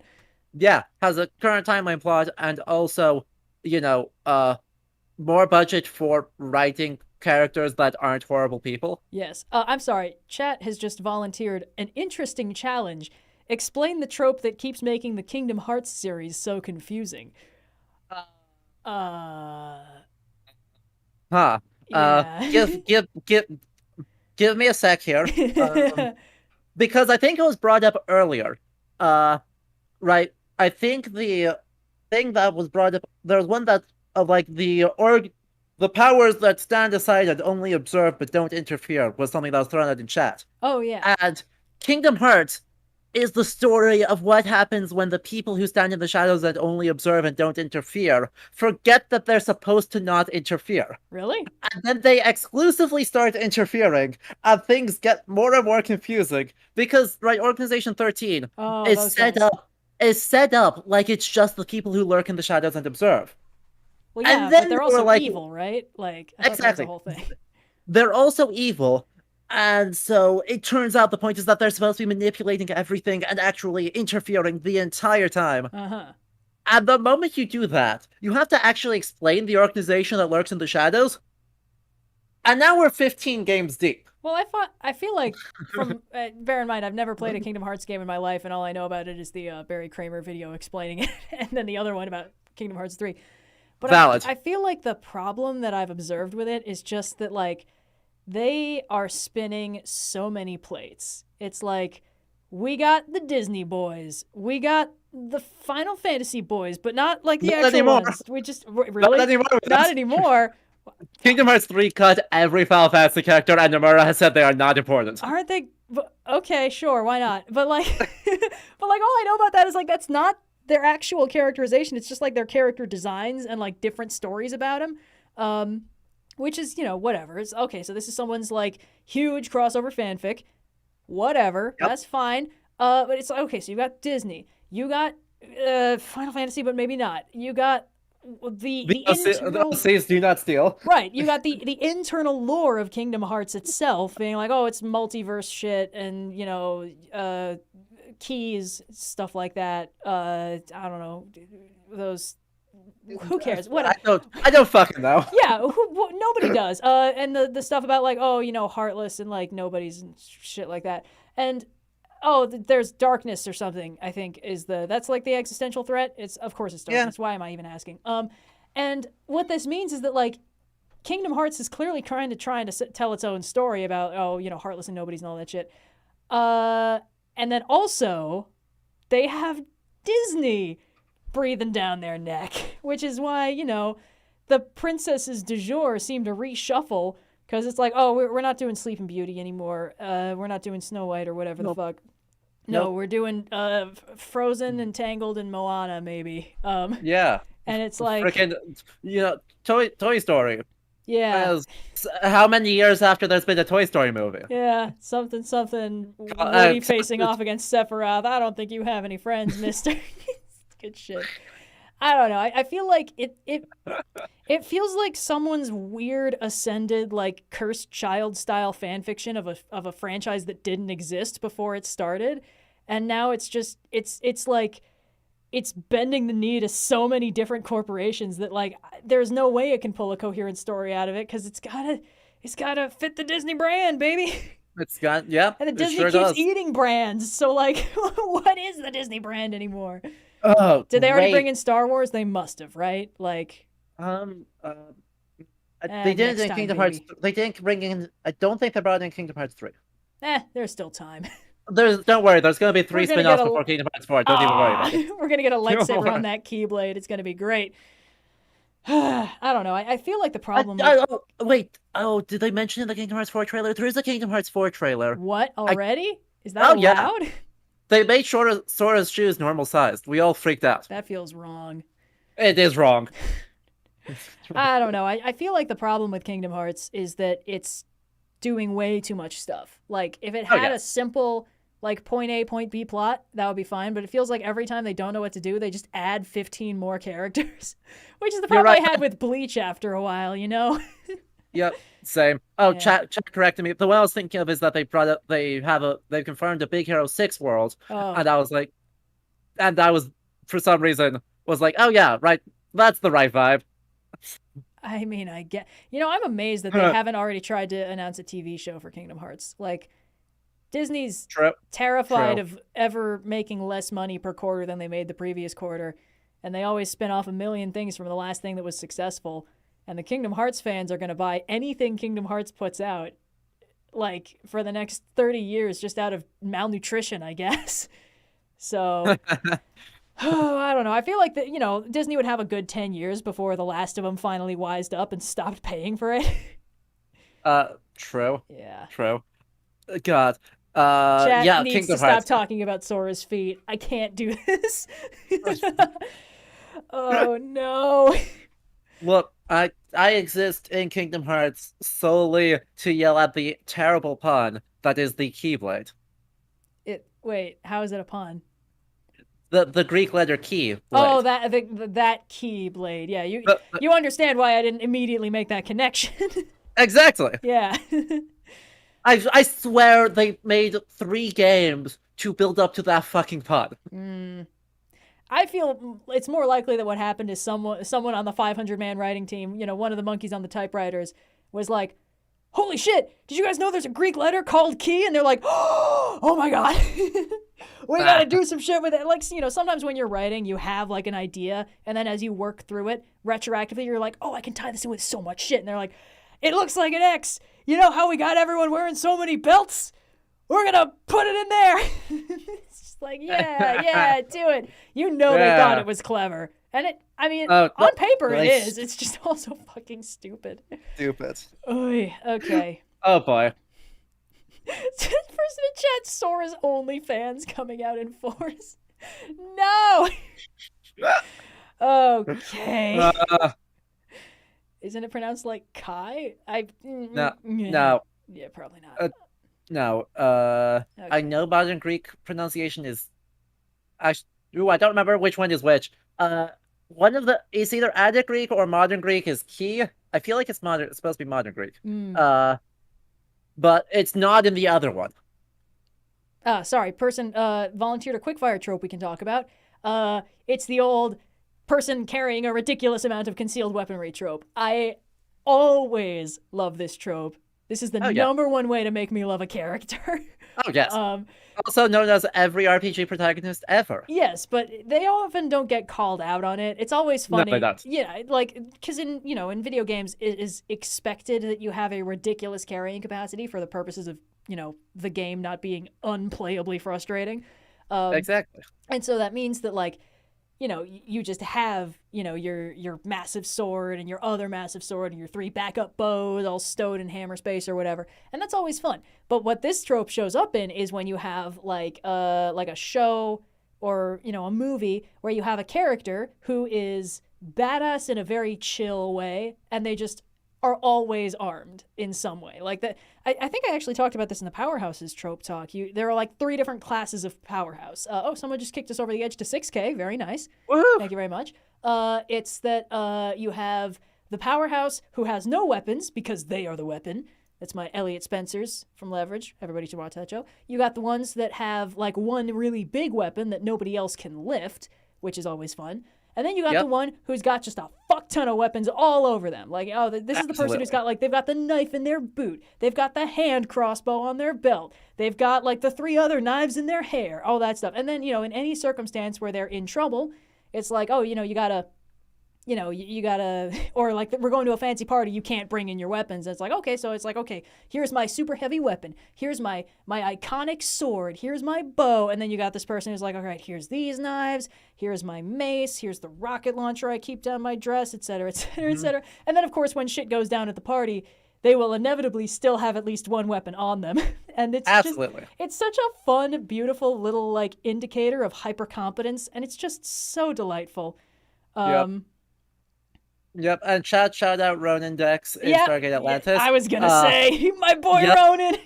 I love him. I'm pretty sure Teal'c does it in SG-1 at least more than once. Oh, fantastic. I gotta say, like, obviously when I started watching Stargate Atlantis, I was, like, immediately endeared because, like, look, it's fucking Jason Momoa. It's like baby Jason Momoa. This is great. It's baby Jason Momoa. He's so cool and fun. He's playing my exact favorite character archetype, the dickhead Lancer with a heart of gold. And then there's a bit where they are stuck in a prison cell, and one of the other guys is like, oh, okay, we gotta stab that panel on the other wall. Don't worry, I got a knife on me. And they're like, what? They took our weapons. He's like, yeah, man, one for them to find, one to keep. Baby's first, like, lesson of being captured by bad guys. He throws the knife, and he misses. And they're like, all right, what are you going to do? And Ronan, aforementioned dickhead Lancer with a heart of gold, just kind of, like, casually, like, sidles up and, like, pulls a knife out of his boot and throws and gets closer and, like, turns out the lights. They're like, okay, cool. And when they cut back, there's, like, 5 more knives of various sizes and shapes stuck in the wall, and he's like pulling one out of his hair to try again. And I was like, oh my god, I love this bit. And one thing that makes Stargate Atlantis work so well is that the main characters from Earth are like from modern real Earth, so they make pop culture references and they point out when shit is like kind of crazy. And like the main guy will not stop making little quips about every time Ronan pulls a knife from an increasingly unlikely location. It's just so fucking funny. God, it's so good. I mean, Stargate is the whole Stargate TV show of the universe is bad, but that's fine. But right, SG-1 did the same thing, and I know some people who like dislike SG-1 because it immediately went super campy, where the Stargate movie is actually a little bit self-serious. The Stargate movie is very different from the shows. It's good, but it's very different from the shows. But SG-1 was just like, no, full camp. Yeah.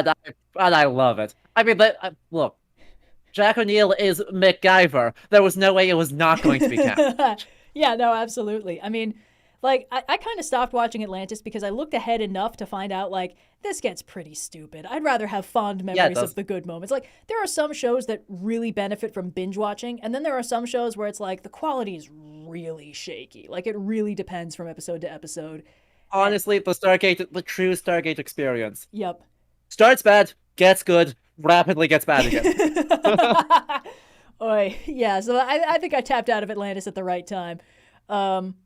But it's just so funny. And I mean, it's such a little character trope, but it's so indicative. Like, it tells you a lot about the character. It's like, okay, this is a character who is very well armed at all times, prepared for a lot of different situations, very good at concealing weapons, which tells you a lot about like their stealth, their ability to, function. How many weapons they believe they need on them at any given time tells you a lot about their psychology and stuff like that. Like, there are some That's never a good sign. Yeah, let's be honest, it's rarely a good sign. It's rarely a good sign, but it's often useful. It's like, you always need one of them in every friend group, like someone who will bring as many knives as you need. Look, you are that in my friend group. Aw, thanks. It's not my fault. Everyone I know just keeps getting me knives. Anyway, Oh boy. Sorry. Juicy trope from Ultimate Tiebreaker. You have to fight the one you love. That one really depends on the execution. Oh, sure does. Yeah. I'm sorry, person saying, I'm sorry, I implied that too many weapons trope was going to be quick fire. Hey, you didn't know it was one of my faves, all right? You had no way of knowing you were unleashing the floodgates. Also, the moment there are two of us, the quick part of quickfire just goes out the window. Yeah, I mean, we don't have any of the people who normally keep us on track around. Oy. But yes, the you have to fight the one you love trope. It really, it's a very contrived scenario, so the way it works depends on the exact contrivance used, and how effective it is depends on that specific scenario you're stuck in. This is not what I would choose to use as an example, but the first place my brain went is that one Star Trek The Original Series episode. The one that sparked 1,000 fan fictions with the the infamous Ponfar concept. Now, I have not fully watched this episode. God, I don't think I've thought about that episode in a decade. Wow. Yeah, well, I saw like a Tumblr post about it where it's like, imagine you're like a housewife in like the 70s or whatever, and you've been watching this fun little sci-fi show, and then season 2 begins, and it's that. One of the crewmates goes into heat and has to fight his best friend, and he thinks he kills him, and half the comments are like, I was trying to figure out what fucked up, like, niche, horny sci-fi you were talking about, and it's fucking Star Trek. Star Trek. Everyone forgets. Yeah, but it's an example of one of the more contrived "you must fight the one you love" scenarios. And basically, it's, I mean, you know, in theory, this is a trope that is always great for drama because, you have two characters, they care about each other, now they must fight. It's like, okay, yeah, cool. But depending on how stupid it is, it can kind of undercut it. And in this case, I mean, like, I haven't watched the episode because the original series is frankly not good. Like, no shade on it. It did a lot of important things, but it is extremely fun, but you cannot take it remotely seriously. Yeah. So, it's a lot.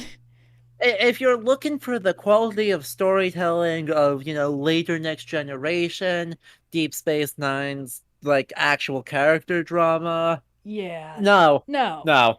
No. Yeah. So it's, there's a lot of stuff, but I watched TNG because it was the right balance of, it's pretty stupid, but there's some good moments, and then it started getting really good in season 5 and totally threw me off my game because I had to start paying attention. But, the point is, this trope, people contrive it a lot because it is so effective when it works, and it enables a lot of very juicy drama when it works. The problem is, because it's an inherently contrived situation, people will often not be paying so much attention to that stuff. So, in that episode, there's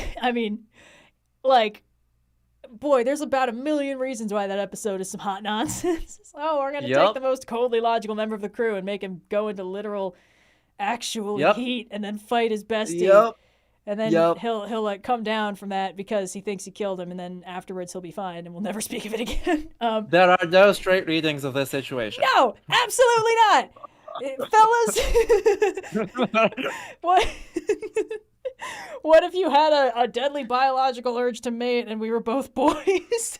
Anyway, so there are a lot of other you must fight your friend situations that are less horned up than that, although there's always a certain, there's a certain je ne sais quoi about this trope because it's like, you love this person, but now you must destroy them or something, or, whatever. And that always kind of leads to a certain amount of oomph and, deep gazing into one another's eyes and such like. I mean, Captain America versus the Winter Soldiers, another classic example. A little less horned up, overtly so anyway, than the original series. But still very few straight readings about that. What? I mean, come on. There's all kinds of ways you can read with you till the end of the line. I am going to be the first person to advocate that platonic best friends can also try and die for each other. But I'm not averse to other readings in this situation. It's like, it's not like, there's no other explanation. Like, it must be romantic. No, people can care deeply about each other and try to die for each other with quippy one-liners and deep, soulful gazes for all kinds of reasons. However, Whoa, it wouldn't have surprised me if they went. I mean, it would have because it's Disney. But anyway, It's Disney. yeah. But the gimmick of like you must fight the one you love, like one of the easiest ways to do that is one of you is not in your right mind. It is. Yeah, classic brainwashed and crazy, classic I know you're in there somewhere fight, possibly even a battle in the center of the mind if you get really nuts with it. Yep. And those can be very dramatic because they have the end condition of you snap your friend out of it. Like you get through to them, you're like, hey, this isn't your heart, and then it's like, oh yeah, you're so right, bro. Alternatively, this is Final Fantasy IV, and King does it 3 times back to back to back. Oh yeah, what was the reason for that one? Love triangle nonsense, also being possessed by the protagonist's moon being brother. Let me guess, is this guy the dickhead Lancer? Yes, he is a Never would have guessed. It's always the dickhead Lancers or the supportive bestie Lancers. Those are the two that get possessed the most. You either get your Raphaels or your Joey Wheelers. And they're both equally fucked when brainwashing is on the line. Yes. Oh boy. So the one of the characters is not in the right mind one is fun. And I gotta say, like, while the dickhead Lancer is usually the one who gets possessed, you can actually get a lot of drama out of like fucking up the all-loving protagonist and making the dickhead Lancer be the one who has to get through to them because honestly, way better. Yeah, I mean, like, the thing is, if anything, because it's rarer, there's more novelty in it, but also, like, the dickhead Lancer has to do more work to prove that they actually like the rest of the team, because their whole gimmick is usually that they don't, or, like, you know, if they complain about it too much, you're eventually going to be like, all right, I get it, you hate everybody, why are you still here? So it helps to give the dickhead Lancer a couple chances to, like, unconditionally prove, like, no, I actually do really care about these people. Like, for all my bluster, I actually really value their friendship and stuff like that. So if you take the all-loving protagonist who is normally the one who's doing all the heavy lifting, all the leaning in the relationships, and you fuck them up, and suddenly the dickhead Lancer is, like, the de facto in-charge guy. He's like, okay, I'm going to go smack some sense into that guy so I can stop being the one who's keeping everything running and holding everybody together and being supportive and shit. It's a terrible day for the Lancers when they have to be responsible and have the brain cell. And it's just not, the day does not get better until they successfully snap the hero out of it, because the Lancer normally is not actually stronger than the hero. No. And usually when the hero is brainwashed and evil and stuff, they don't hold back. So the Lancer gets their ass kicked almost every time. Like, in fact, sometimes that is officially their plan. They're like, okay, look, I can't beat him and I don't want to, but we got to get him out of this. So maybe, I mean, we're looping back around to the Kirk thing. If he thinks he kills me, maybe he'll be totes fine. So it's just like, all right, if I let him kick my ass hard enough, eventually he'll reach the line he won't cross and then he'll snap out of it. It's funny. There was a series of, like, animated Batman movies that were not great. They were kind of trying to bring in Damian Wayne to, like, the central animated universe, and the problem is Damian Wayne's an annoying little shit most of the time, so like, it took a while to really get there. But there were a couple. There was like one movie where Batman got, like, brainwashed by the League of Assassins, and unfortunately my boy Nightwing was in the role of I gotta snap him out of it, and he just got his ass beat. I mean, of course he did. Yeah. But I was like, you know what, it's fine. And then eventually they did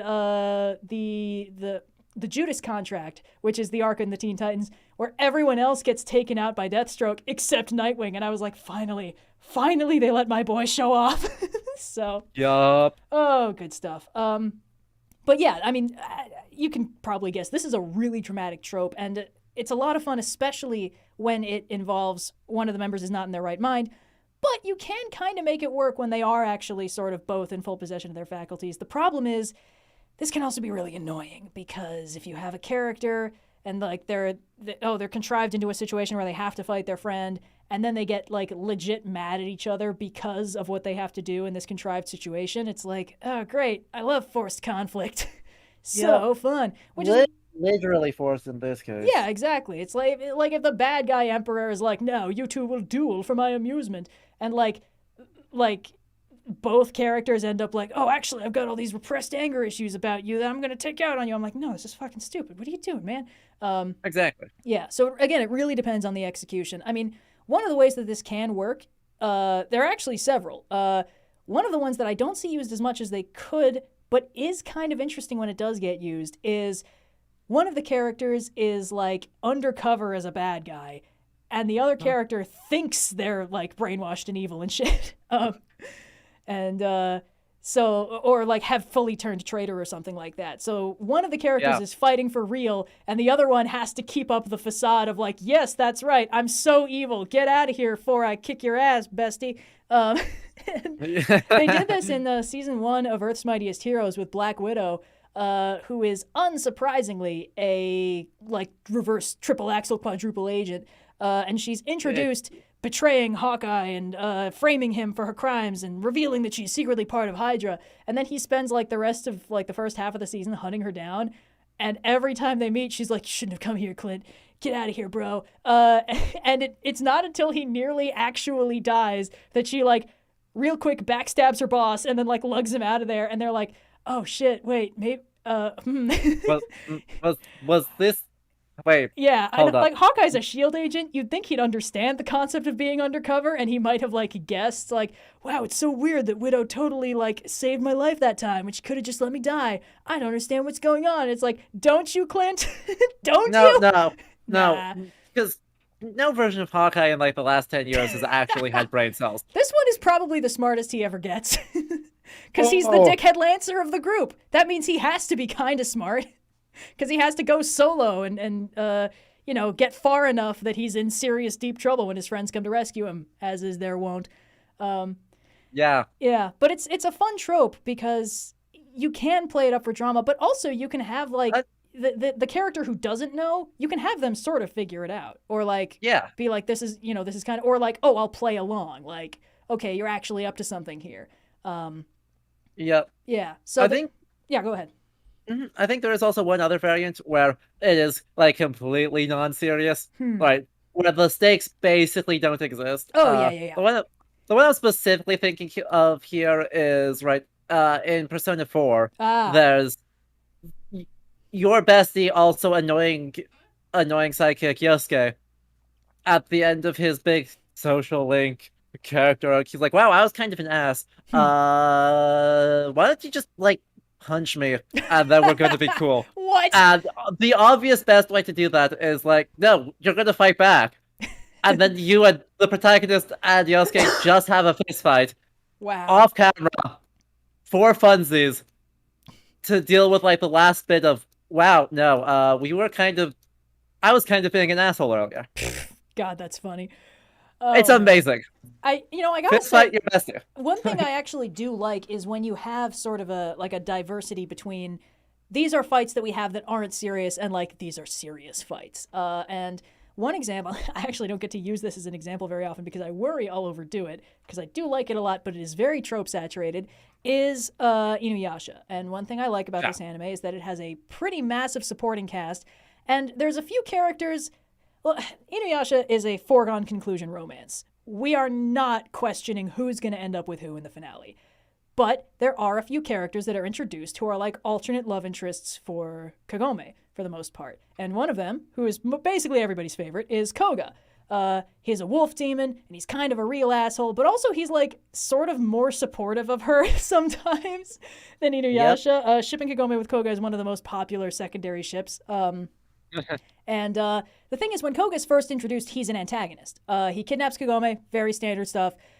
He's got like an army of wolves and a bunch of wolf demons and all that jazz. And the protagonists obviously fight him, all that stuff. But after that, he's sort of just, because he genuinely really likes Kagome, and he like actually kind of listens to her. And like when she's like, could you maybe stop like eating people? He's like, yeah, okay.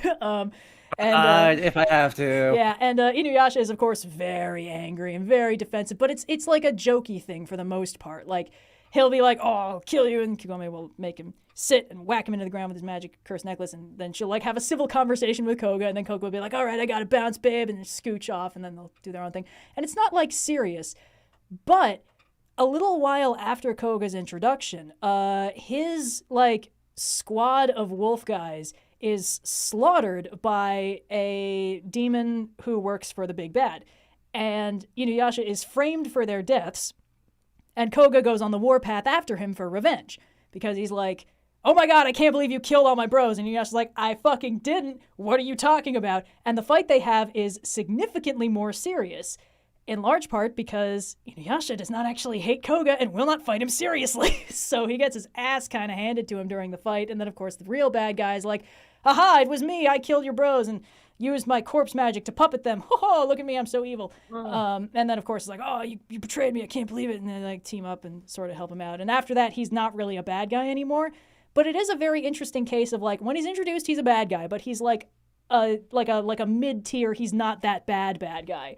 And then he gets briefly weaponized against them in a very serious context where they both nearly die. And then after that, it's back to like I hate you, except I totally still jump into literal fire to rescue you or whatever. Exactly. So I'm a fan of that stuff. No one can beat you up except for me. Yeah. Classic only one allowed to defeat you stuff, which is fun. Exactly. And they even do the thing of like, one of them will be in danger and Kagome will be like, oh no, and the other one will be like, don't worry, he's tough, he'll make it out. And I'm like, you really do kind of like each other, actually. I don't know. I'm a sucker for that stuff. It's a big character-driven story with like just a little plot dangling on the end of a string to get everybody from point A to point B, and everything between there is just fun chemistry, and that's what I like to see. Honestly, it's a thing I super love to see too, and guess what? It's a thing games are very bad at. Yeah, well, the problem is a lot of games like contriving fights between characters, but a lot of times the level of brutality present in that fight and the level of brutality present in the narrative of that fight have nothing in common with each other. It's like, true. You're like, oh, Mortal Kombat story mode, I just ripped out this guy's eyes and smashed him into the ground, and then in like the cutscene, he's like, you misunderstand my intentions. It's like, how are you alive? I fully killed you. Yep. Yeah. But the other thing is, right, especially RPGs, which you think would be good at this, because we're supposed to be playing a role. Like, forget to have, like, good character drama. Oh, no. Really? Yeah. Like, there's a lot of, go retrieve the thing for me. But, right, the hero of the story, if the protagonist is silent, there are so few cases where there's, like, actual character drama allowed to happen around the protagonist. Yeah, I don't know. I think it is odd that a lot of games sort of, they're either too scared of making the character make any serious decisions, or they lock you into too many decisions that you don't want to do. Like, I mean, all those Telltale games, like the whole premise was, hey, I'm going to put you in a sadistic choice. Telltale made a lot of games, but the ones that they got big for were the Walking Dead games, where there were no good choices, and everybody was going to be mad at you all the time. And it's like, exactly. I saw that those games existed, and I was like, it's giving me anxiety just thinking about this. Yeah, because that's exactly right, because they like think trauma porn is the same as character drama. Yeah. And they're just not. It's just not. And then on the flip side, right, like Elder Scrolls, the protagonist doesn't actually exist, contrary to what everyone in the world seems to say. No, the protagonist has no personality, they never talk, nothing happens, because the game has to account for the fact that you can do literally everything or nothing. Yeah. And that means nothing matters. Nothing matters. It's kind of impressive that Breath of the Wild actually kind of pulled this off. Like, they made their characters likable. Well, they made their characters likable, but the impressive thing is they made you likable. Like, it's hard giving Link a personality, and he doesn't. I mean, there are some games where he has more and less physical personality. I don't remember which video I was watching about this, but like Skyward Sword Link has a lot of physical personality, even though personality-wise, he's like a slice of white bread in a green suit. Like, there's nothing going on there. But his face does stuff when things are happening. Like, you believe, like, he's creeped out by Girahim. He's mad at Demise. You buy this stuff. And Twilight Princess Link sort of has a permanent expression of vaguely handsome stoicism, but he's like he's an Old West he's a cowboy. It's okay if he doesn't move his face. Exactly. I love Twilight Princess Link because Twilight Princess Link. Yes, he has so few expressions, but the ones he does have are all really good. Also, Wolf Link is very emotive. Yes. Which is fun. And then Breath of the Wild Link, like, there's just little moments of personality. Like, as you're running around as him, like, you get a feeling for, like, what he's feeling, and you kind of want to help him out. Like, you're bouncing between, I am relating to this character, I am feeling what he's feeling, and I want to, like, get this character in out of the cold. He's shivering up a storm, and that freaks me out. Exactly. So so they make Link likable, and they make it feel like your decisions have consequences. I mean, if anything, the problem I ran into the first time I played through Breath of the Wild is I was too invested, so I didn't do anywhere near as much side questing as I could have because they were like, "You must rescue Zelda quickly," and I was like, "I don't have time to be building houses. I gotta rescue Zelda." Internally, I caught myself justifying like, I gotta upgrade my jewelry to being like, maybe I can give these to Zelda once I rescue her from Ganon's castle. And I was like, what the fuck am I doing? It's adorable, though. I know, I'm so whipped. Anyway, so, but it was, you like him and you want him to succeed, and you like the characters that he's dealing with, and the characters he's dealing with, for the most part, like him. So you just end up in this situation where it's like, you get to like decide which of these quests are you gonna do, but it's like, in Skyrim, you can run through the whole world and people have side quests and missions and you don't care about any of them. But like, if you're, coasting around Breath of the Wild and you like find some random guy on a mountain peak and he's just like, oh, I just wish someone would give this flower to that beautiful Gerudo lady over there. And you're like, I got nothing else going on. And it'll make him happy, so may as well. He'll give you like a single topaz and you're like, this was not worth it price-wise, but I'm glad I made that little digital man's life a little better. Exactly. Yeah. Yeah, I mean, I think the important thing there is, of course, the stakes basically don't exist. Right? Zelda's fine. She's doing okay. I know. We promise. But right, like JRPGs always have that particular problem of stakes being wild. Yeah. Xenoblade Chronicles 1. Wherein you can spend, no joke, 35 hours rebuilding Colony 6. Woof. Or you could, actually fulfill Shulk's ongoing, they killed everything I care about, I must destroy all the Mechon. I'm sorry, that's Shulk's backstory? Oh, yeah! I thought he was just a surfer dude from Smash Ultimate. Oh, yeah, no, they killed his love interest. Oh, okay. And burned his town most of the way to the ground. Well, that's and classic. It's Dunban's little sister, Fiora, just gets murked by a metal-faced Mechon. That's rough. It's not even his like dad or somebody who's like already lived a full life. No. Woof. No, it is Dunban's little sister, Fiora.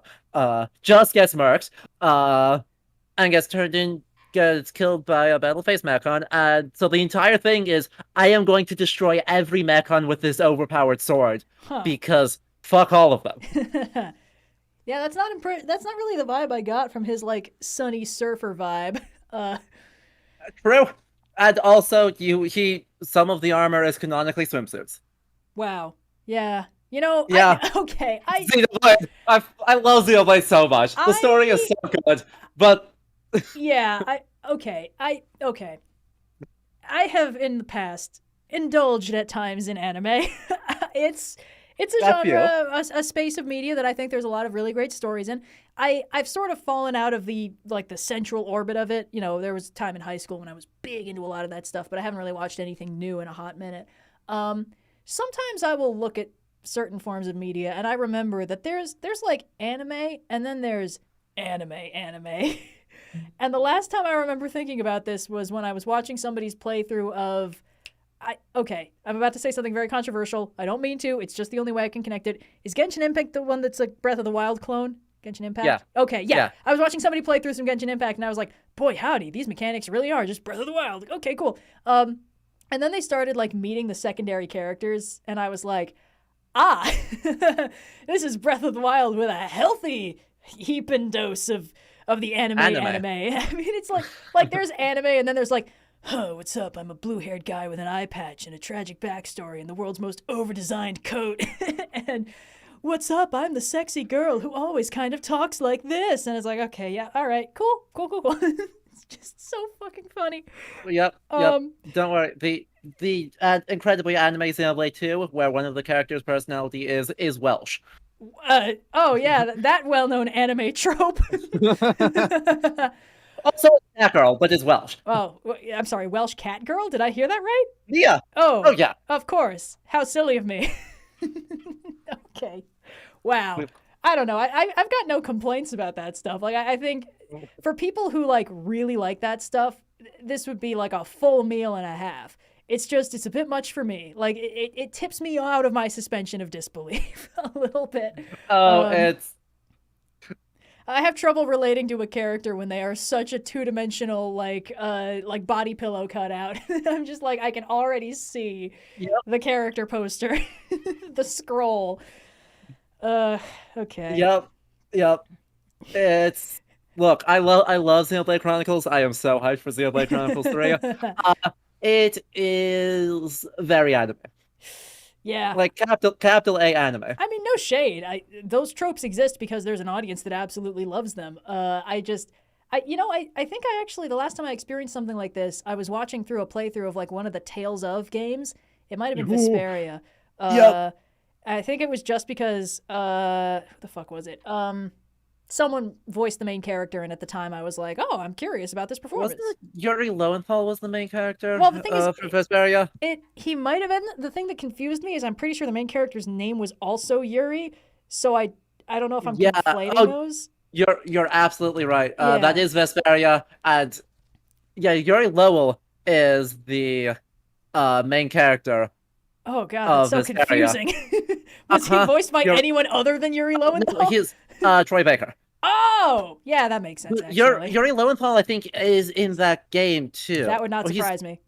He's Sasuke and Ben 10. He's in everything. Right. No, oh no, he's not. He's in a different Tales game. Oh, that doesn't surprise me. But when I was watching through that, like, it was my first exposure to that form of JRPG, and I just didn't know a lot of like the accepted just way those games worked. So like a lot of the mechanics, I was like, why are they like just killing stuff through the overworld while quipping, and like where are all these slimes coming from, and what's this combat system, and why did that lady just fully just stab you randomly and throw you off this island and then nobody brought it up again? I actually Googled that one, and the answer was like, I don't fucking know, maybe she was mad about you. And I was like, it's still a Vesperia, don't question. I assumed she was mad at me when she stabbed me. Anyway. Well, I played that game, oh god, in the common room of our dorm. Oh. So when we just had the Xbox down there, that was when I played that game. Oh my god, I should have been paying more attention. Yeah. No, I was too busy playing Twilight Princess on an emulator. As you should. Good shit. Oh baby, but yeah. I mean, like there's like a level of super saturated anime-esque stuff that it's a little much for me. It's like gazing into Candyland. Like I understand the shape of the things there, but the rules confuse and frighten me, and everything's more colorful than I expect it to be. Yeah. Oh, there's bots in chat? I dealt with it already. Don't even worry about it. Excellent. Fastest band. I'm not quite as fast of a hand with the banhammer as Indigo, but I'm close. That's okay. Okay. Let's see. You know, I've seen a lot of people be like, oh, Genshin Impact is not that similar to Breath of the Wild. It's got like these features on top of it. And it's like, yeah, it's easy to add features on top of it if you basically start from the base mechanics of this entire game. Exactly. Like Breath of the Wild pioneered it's pretty much the first game that made open world work. Like, as mentioned, Skyrim is kind of, it's like the blank slate on which you write your own interesting story. The world's not doing any work there. It's a literal sandbox. You have to make your own fun with it. But Breath of the Wild made it feel good to explore, made it feel challenging and difficult. Like, you know, the fact that, oh, you can climb surfaces, but if the weather's bad, you can't. And like, oh, you really need to watch what you're wearing in different environments or you'll freeze or burn or, you know, stuff like that. It genuinely makes, like, if you want to power through it really fast, you can, but you're going to suffer for it. You got to be careful. You know, you got to be tactical about this stuff. The number of times where I'd find a stable and be like, oh, thank God I can rest for the night. Like, that's the feeling they want you to have. Breath of the Wild was the first game that pulled that off. It totally makes sense that games following up on it will start from what they did that works and build off of it. Doesn't mean that those games are derivative exactly. I mean, well, I guess in the most technical sense, but it means that those games are starting from, okay, they did something that worked. We don't need to reinvent the wheel now. We can start from there and go from there. You know, you got that, you got Immortals Phoenix Rising. Like, they all have other stuff on top of the Breath of the Wild model, but they're starting from the same engine, you know? I mean, yeah, no one is ever going to do a... Oh. I got them. Okay, good. Yep. But... Right, I don't think any open world is ever going to really successfully go back to pre-Breath of the Wild days. No, it's changed it too much. Pretty much. It's pretty much done though. Yeah. The early 2010s open world video game is Ubisoft video game is I think pretty much dead in the water at this point after, Far Cry 6 not being good. Ooh. Oof. Sorry. Someone in chat brought up the mad with power trope, which I think could be a very interesting point of discussion because I think Oh yeah, it's a real binary, I gotta say. sure is. It's there are ways to make it work, and there are ways to make it not work. The one that frustrates me the most is when you have a character who gets a power up and it like flips a switch in their head. Excuse me. Yeah, and they're like, "I'm evil now. None of my old priorities matter. I'm evil and crazy, and I must be put down." AKA the Phoenix Force situation, all that stuff. And you also get situations where you have a character who has a set of goals in mind and has never had enough power to accomplish them. And they suddenly gain power, and it changes their perspective. And that can be bad. that can result in problems if you have a character who, with the best of intentions, uses their newfound power to do only things that they think are good, that they care about. Yep. But then they're like, okay, great, that was so good. I can help everybody now. It's like, hold on, you need perspective. You're losing it quick. That's the way that I think you can make the going mad with power trope work, in the sense that, here's the thing.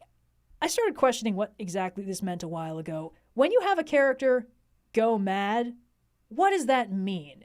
Like, we have a better understanding nowadays of mental illness and, like, what exactly that means and looks like and how it affects people and stuff like that.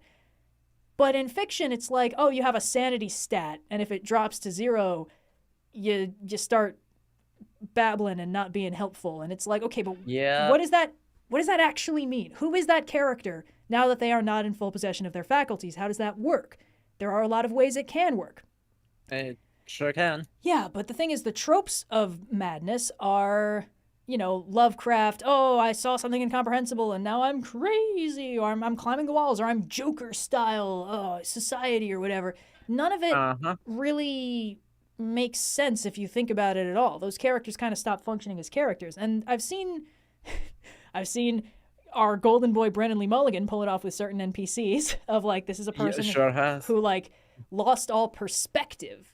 That is the only form of villainization madness that I think makes sense, where you have a character who has a change of perspective that makes all their old priorities very difficult to keep an eye on.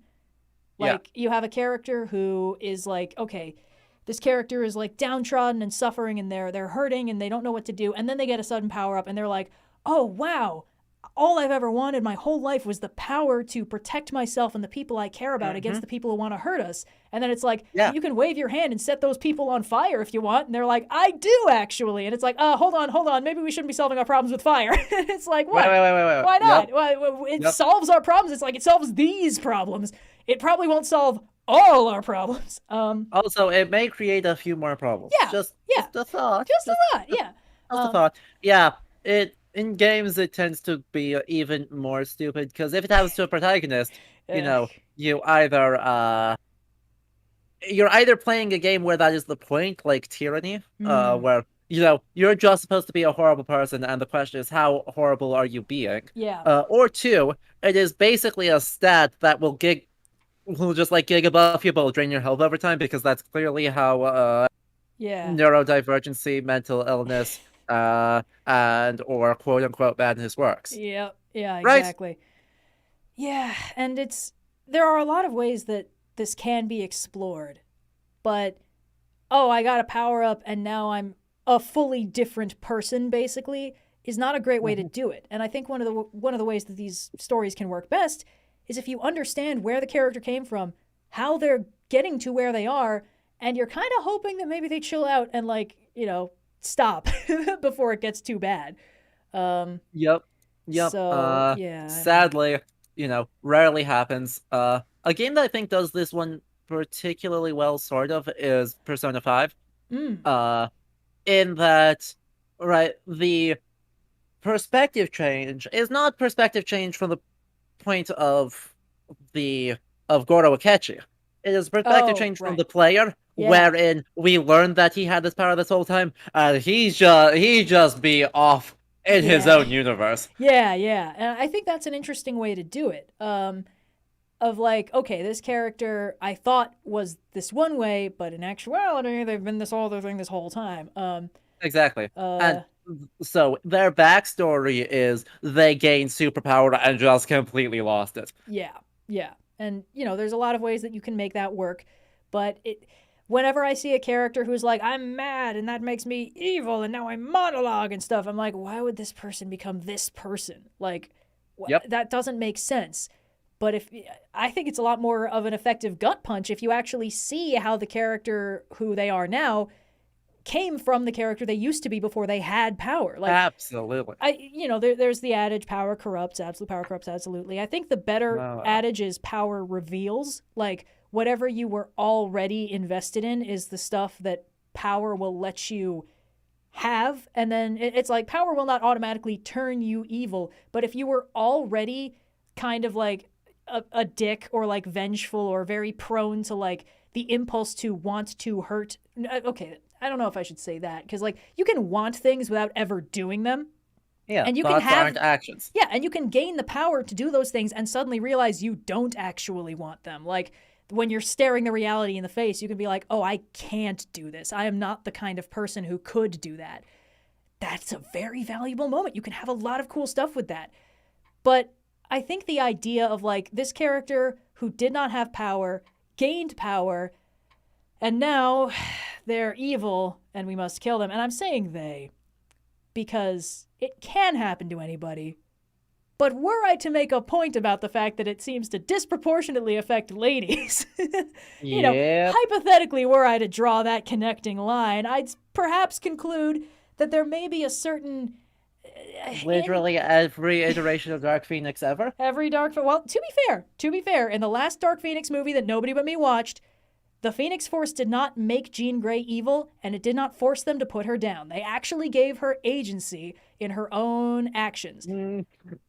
That sounds fake. It that wasn't sounds a good like movie. Writing. No. Let's not get crazy here. It wasn't a good movie. Everyone was phoning it in hard. But what they did with Jean was genuinely kind of interesting. In that the one bad thing she does is that her telekinesis is going out of control, and she accidentally kills Mystique, which is some hot nonsense. Jennifer Lawrence just wanted out of her contract. That's fine, but it was fucking stupid. Valid. She's a shape changer. Just cast somebody else. Bring back Rebecca Romaine. She hasn't aged. It's fine. Anyway, so because of that, everyone kind of goes on the warpath. They're like, oh, she's a danger, et cetera, et cetera. But basically by the end, it's like, okay, I'm sorry that we thought you were a danger and had to be put down. You're actually like, you're super powerful and you're our family and we love you and, et cetera, et cetera.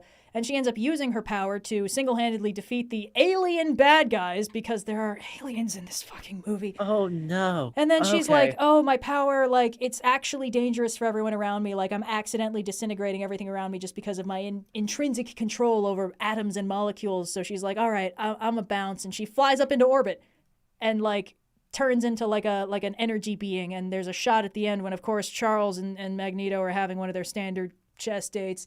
And while they're hanging out, it like pans up and we see a brief shot of like the Phoenix Force just high in the upper atmosphere, like a giant bird. And I was like, you know what? All things considered, this is the most dignified exit Jean has ever had to the franchise. Yeah. And I think I took it as a good sign of the changing space of social deeply ingrained concepts towards gender dynamics. I think that back in the 70s, it was a lot less controversial to say like, oh, this poor sweet girl, her mind simply can't handle the power. She'll immediately start eating planets and genociding entire sentient races because she's never had an ounce of agency in her life, which is why we can't let those women vote. And it's just like, okay. But I think it's easier to tell a story of like, hey, this lady who got a crazy high power boost, it's freaking her out, but she's a like whole ass human person and she doesn't want to die about it. And maybe we can respect that. I don't know. It's a lot. Because I read the original Dark Phoenix saga And it's not great. Like, Jean gets her mind back, and she's like, oh, Scott, you simply must kill me now that I still have my senses, because if I go back to being that phoenix being and I can feel her within me as my true self, you simply must kill me before I start killing again. And I'm like, Jean, girlfriend, you don't even have agency in your own brain. Whatever. What is this? Yeah. That is some zombie apocalypse, oh no, I've been bit level of storytelling. Yeah, but it's like, oh no, I've been bit by a phenomenal cosmic power that would solve all of our problems in the future. Exactly. You simply must kill me. And then, of course, then they do it. Like, X3 was bad for a lot of reasons, but Jean just coming back and being evil is like one of the more funny ones because there's truly no explanation given. They don't even have, the Phoenix Force is like a thing from space that you absorbed and it's making your powers go haywire. She's just like, I'm back and evil. It's like, okay, cool. All right, have fun murdering Cyclops and Professor X or whatever. Yep. By the way, and that when you brought up the next trope I want to do, yes, which is, right, you said that there were randomly space aliens. Yeah, we talking about random aliens? Let's expand it from just random space aliens to more generally 11th hour villains, because yes. Clearly there is no plausible setup in which you can actually put space aliens in Dark Phoenix. So they just gotta show up, I assume. Well, it's more like, we've secretly been living among you and shit. I gotta say, that's not better. No, it's not. The way they use those aliens is pretty fucking weird. One of the, I don't even remember what her evil plan was. It's Jessica Chastain doing her absolute best. I think it's her. She's got like a really impressive chin. Anyway, it's just like they show up and they're like, oh, the Phoenix Force gives life or something. I want the power for myself and shit like that. And obviously the bit at the end is that she's taking the power, but then it turns out, Jean's actually fully in control and she's actually overloading her with the power. And it's like, okay, this is neat. But the aliens look like humans, like they can fully pass for human. They're just a lot tougher and more bulletproof.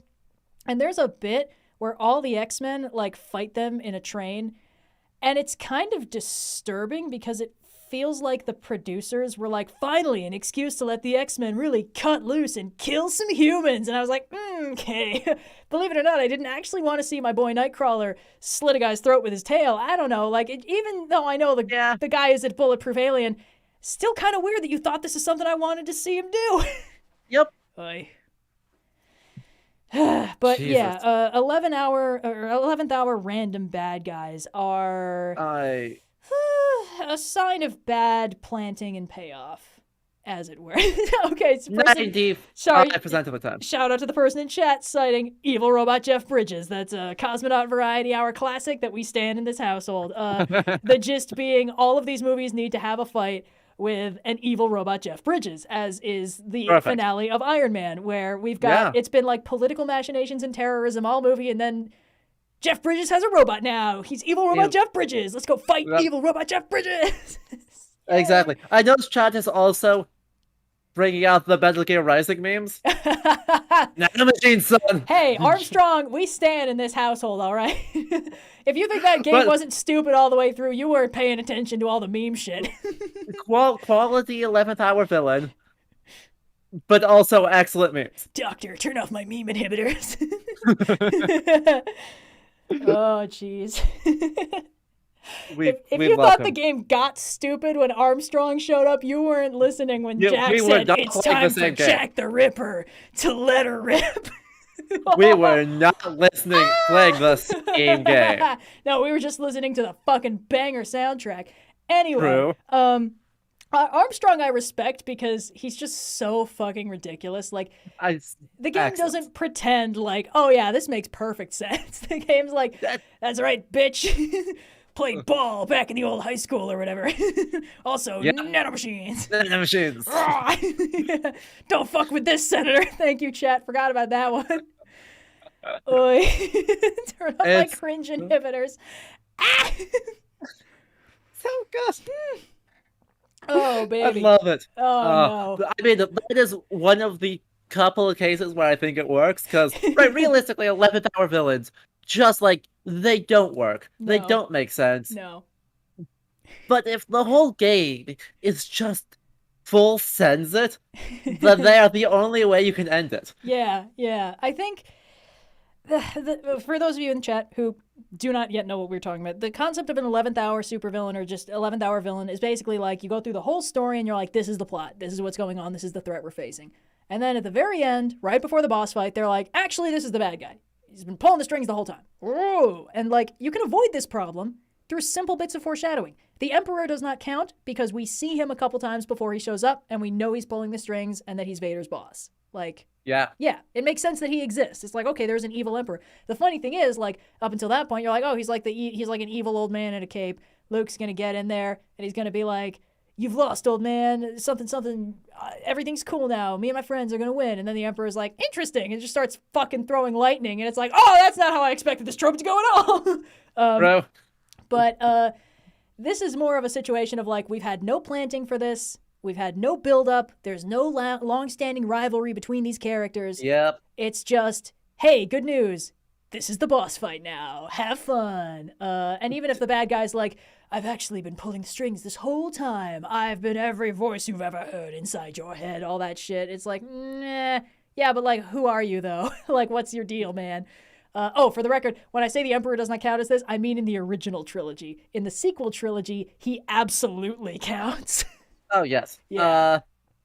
Now, some people in chat got the one I was specifically thinking of. Mm-hmm. And no, it's not Final Fantasy VI's Kefka, because Kefka is set up to be evil from literally 20 minutes into the game. Oh, that's fun.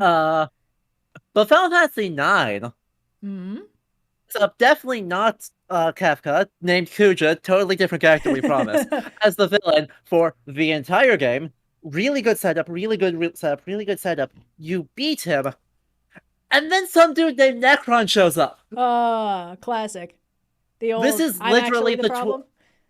Oh, no, the embodiment of death and destruction, because Kefka is so despairing about everything that turns out is, like, summoned the literal manifestation of destruction, and the party must beat him up. This is, like, not even 11th hour, this is 23rd hour villain.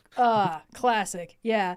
It's never mentioned before here that you kill him, he leaves, he's never mentioned again. It's like, you can have a man behind the man villain. That's not a problem. It just helps that the audience can know that they exist early on. And like, normally when you have an 11th hour villain, it's because the writer wanted it to be a twist reveal. They wanted that gut punch of like, oh, you thought it was this guy, but it was this other guy. Ooh, so scary. But like, the audience needs a reason to be like surprised, which is why the only cases I've seen where this like unconditionally works most of the time is when the 11th hour villain reveal is a character who we've already met but thought was a good guy. Like, yes. Or thought was like, oh, that guy's just like the clerk or whatever. It's like, oh, he's like the villain's like sniveling assistant or whatever. But then it turns out, oh shit, he's actually, oh, okay, cool. So the old, oh, you thought this guy was your friend, but actually he's the main villain, that can be pretty intense. And it doesn't quite constitute an 11th hour villain because it's more of like a surprise villain reveal. Whereas in the case of an 11th hour villain, it's like, oh, you thought the plot was going in this direction, but actually, and, you know, since we've already brought up, somehow Palpatine has returned. No. We can. It's fine. I mean, I refuse to acknowledge the sequel trilogy. It's a good, well, I think it's a great bad example because it's the problem with the 11th hour villain is it feels like it wasn't planned because it was not planted. A lot of storytelling is planting and payoff. You put an idea in the story. People don't even necessarily notice it. They just realize, okay, it's a part of the story, that's fine. And then you pay it off later. Chekhov's gun is an example of planting and payoff. You plant the gun, you pay it off when it's fired. You plant the character, you pay it off when the twist is revealed. You plant the little bit of like dialogue or foreshadowing, you pay it off when it comes back in a big way later. Yeah. The 11th hour supervillain reveal is payoff without planting, and that feels like a Deus Ex Machina or the hand of the author or we need 20 more minutes of gameplay, what are we going to do? Bro. So if it feels like it's planned, it doesn't really matter if we don't see the bad guy until then, or we don't see, sorry, chat's just bringing up, the dead speak. Somehow Palpatine has returned. Oh, jeez.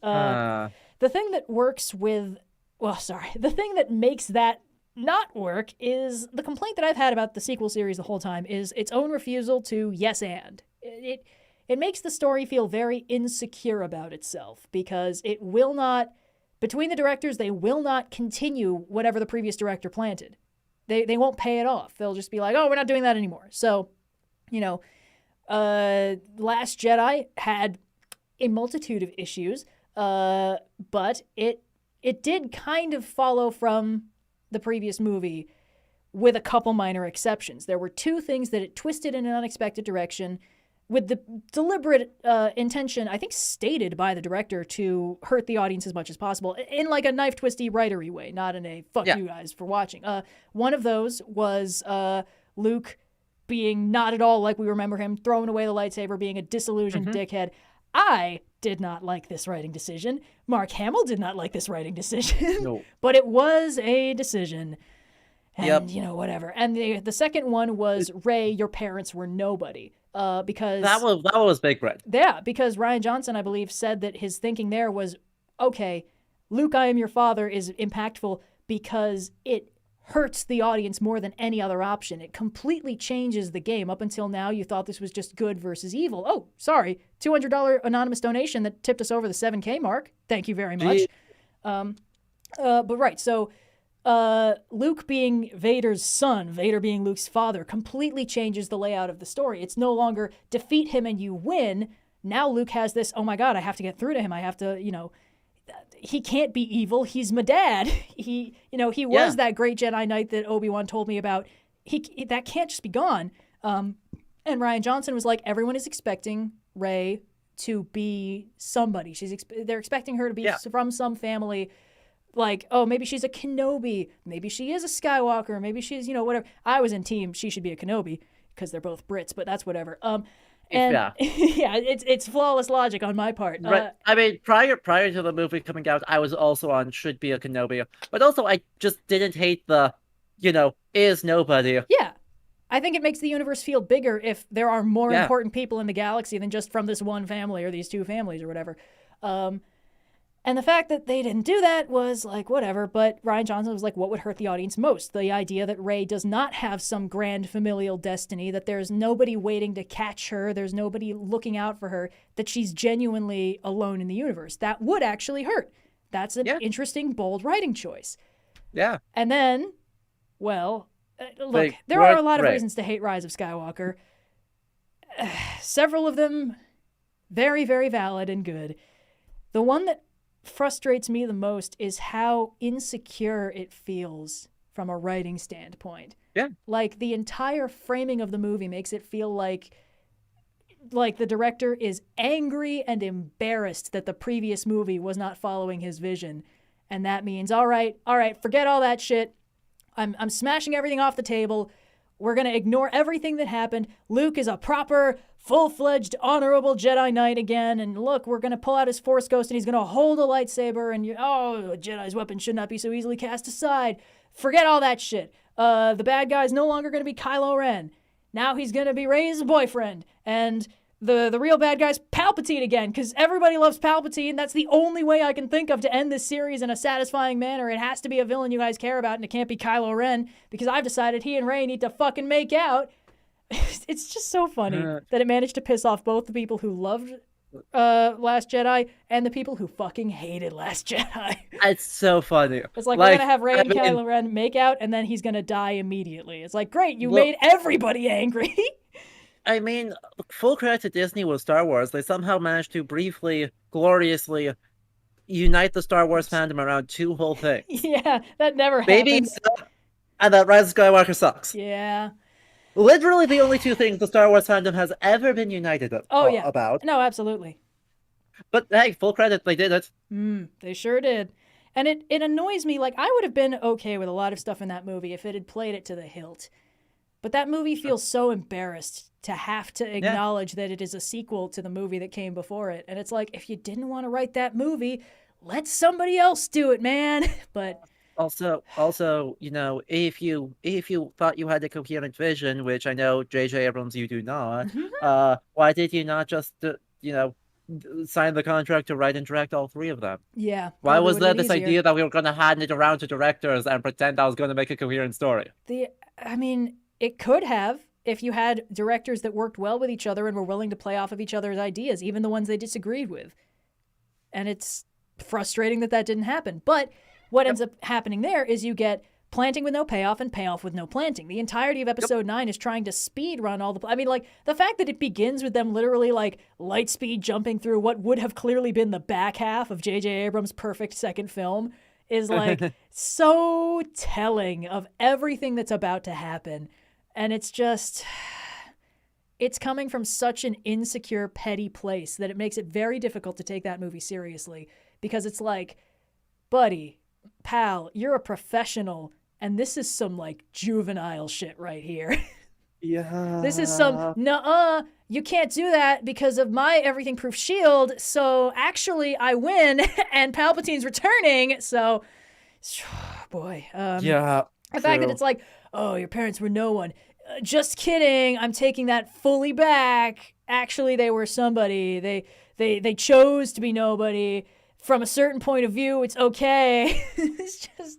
So ultimately what we're talking about here is the problem of no planting, no payoff. And you can really futz around a lot with planting and payoff. I mean, almost anything can be planting if you figure out a clever way to pay it off later. Like, a lot of writing is like, oh shit, that worked out way better than I expected, and then going from there. Surprise! Yeah, it's like, you know, a lot of times people will be like, what a clever piece of dialogue calling back to this other piece of dialogue. And in actuality, the writer might be like, I have like 3 lines that I really like using, and that's all I got, baby. I didn't even notice I'd used that phrasing before. But yeah, planting... You don't need to overthink it. It does help to know the big beats of what you're going to hit. I have a video recommendation, actually, that's related to this. There's a Sideways video. Sideways is a music analysis channel. It's very good. And he has a video about, 2 videos about the music in the Star Wars sequel trilogy. And one of those is about Rey's theme. Sorry, I just saw a comment that said, Trope Talk, it's different for girls. And I was like, how does Trope Talk hit different if you're a girl? Oh, you mean the trope? Sorry. Incredible. Got a little confused. Anyway, right. So essentially the first video is analyzing Rey's theme. And the conclusion that he comes to is, I don't think they know what they're doing because John Williams composed this score to work with almost every major theme in the entire Star Wars trilogy. Yeah. Duo trilogy, I guess. Sextology, that doesn't feel like the right word. That John Williams has to know everything the writer's room knows because he is writing all of the music for the entire series. And that means he needs to know, okay, like, oh, Anakin is going to be Darth Vader. Use the Imperial March however much you want. Or like, this is, you know, Han and Leia, they're doing their own thing. You know, here's their love theme. This is a scene that's important to them. Do their love theme, you know, whatever. This guy is their kid, so incorporate their love theme into his theme maybe or something like that. Or he's working. Rey's theme has so much going on that it's like, this can be reworked to work with everything from Yoda's theme to like Luke's theme, to the Han Leia love theme, and he was like, I get the feeling that if John Williams is writing something that's this much of like a Swiss Army knife, I don't think they know what they're doing. And then Rise of Skywalker came out and he was like, who fucking called it? Me. Yep. It's just such an impressive bit of analysis of like, yeah, that really is pretty telling actually. Yeah, it is. I mean, leitmotif work is just so easy to tell when you do it well, do it wrong. Yep. I mean, it's great. So easy. I mean, I'm going to channel my inner blue and stan Austin Wintry forever. Always, forever. But yes. I mean, another one, right? When you do leitmotifs well, it does the planting for you. Yeah, I mean, and so, right, actually, heck, you don't even need to like write it. If your music does the setup for an 11th hour villain, it can feel satisfying and blindsiding because you did that work in non-diegetic aspects of the media. Yeah, no, absolutely. I recommend basically all of the videos Sideways has ever done. He has one about Sweeney Todd called How the Music Spoils Sweeney Todd that is essentially just a really in-depth breakdown of all the leitmotifs in play in that musical and how if you know to listen for them, they sort of tell you what the entire plot is going to be from the intro scenes, which is really cool. So it's a very good channel. Just go follow it. You know, he needs more love. Whoop. Sorry, we're good. Can confirm the watching him go insane over cats is my go-to. It's Go-to. I'm having a bad day. oh I am yeah, suddenly not having a bad day. that one's one of my comfort watches. It gave me a lot of very strong opinions about musicals I never had strong opinions about before, because before I watched Exactly. that video, I was like, I don't get cats. What the fuck is the point? And then afterwards, I was like, and another thing, focusing on Victoria is shameful. So, but the only love I have in my heart for cats is starting to sing Memory at inopportune moments, because it's just so goddamn funny to me. But Yeah, it is. that's my own in-joke with myself. Oh, sorry. Yeah, person in chat, I have seen the Owl House season 2. Oddly enough, I do not actually have a super good ear for when music is happening and doing really important things unless I'm seriously listening for it. So I had to go back and watch parts of the Owl House to be like, oh shit, it's Edith's Requiem. But like, it's, yeah. I don't really have the honed ear for this I need. Oh shit, $500 anonymous donation. Yo! Yo. Oh god, I gotta back away from the mic before I yo. Sorry for the peeking. Don't worry, I can see even on my end I'm peeking all the time. So sorry, it's chat. okay. Oh boy. Let's see. Kitchen sink fantasy / sci-fi / etc. Oh man. It's like a love-hate relationship, man. It's tough because people don't make kitchen sink settings. Okay, sorry. Quick definition. A kitchen sink setting is a nickname for a setting that has everything but the kitchen sink thrown in. So kitchen sink fantasy, it'll be like, you got dragons, you got magic swords, you got elves, you got dwarves, you got floating cities or something, you got fucking magic jewelry, you got everything from Tolkien with the serial numbers filed off. You got everything from Ursula K. Le Guin with the serial numbers filed off. You and then dungeon, also called Forgotten Realms. Yes, Forgotten Realms, Dungeons and Dragons, Pathfinder, all that shit. Also, $200 more from by anonymous. Yeah. Woo! Sorry. Woo! I don't think that helped at all. That did not help. Wait, hold on. Let me try this. Woo! Nope. That did help. Turning away from the mic doesn't help. That guy from Chocolate Rain lied to me. Anyway, wow, I'm in a state right now. So the thing is, you don't get a kitchen sink setting unless the creator has a lot of love for the genre that they are playing with, which is why I have a mixed feeling about it. Because if it's done right, it can be very cool. And if it's done wrong, it can be completely incoherent. Yep. And essentially, the deciding factor, this is a rare trope where there is a binary deciding factor that determines whether or not it will work. And that is, has the world building provided a single level of explanation for all of the things that are included? And by a single level, I don't mean a unified level. I mean, does everything that exists in this world have at least one answer to why is this here? Like, yes. Because most audiences will not go that far. Like, most of them will not keep going down the why train more than a couple steps. So it's like, okay, we have dragons. Why do you have dragons? There's a god of dragons and he made dragons. Okay. Why is there a god of dragons? Oh, back in the primordial age, there were a whole bunch of gods and one of them was a dragon. Okay, cool. We got a god of dragons. Now we got mortal dragons. That's fine. We got flying cities. Why do we have flying cities? Back in the old day, there was a wizard and he thought it would be really neat if an island could float, and he made the island float. Okay, how did you make the island float? It's got like a really old piece of Magitech engine in it that nobody else can make anymore, so it's one of a kind. Okay, cool. Wow, I see that EXU Calamity reference. Believe it or not, that one was kind of...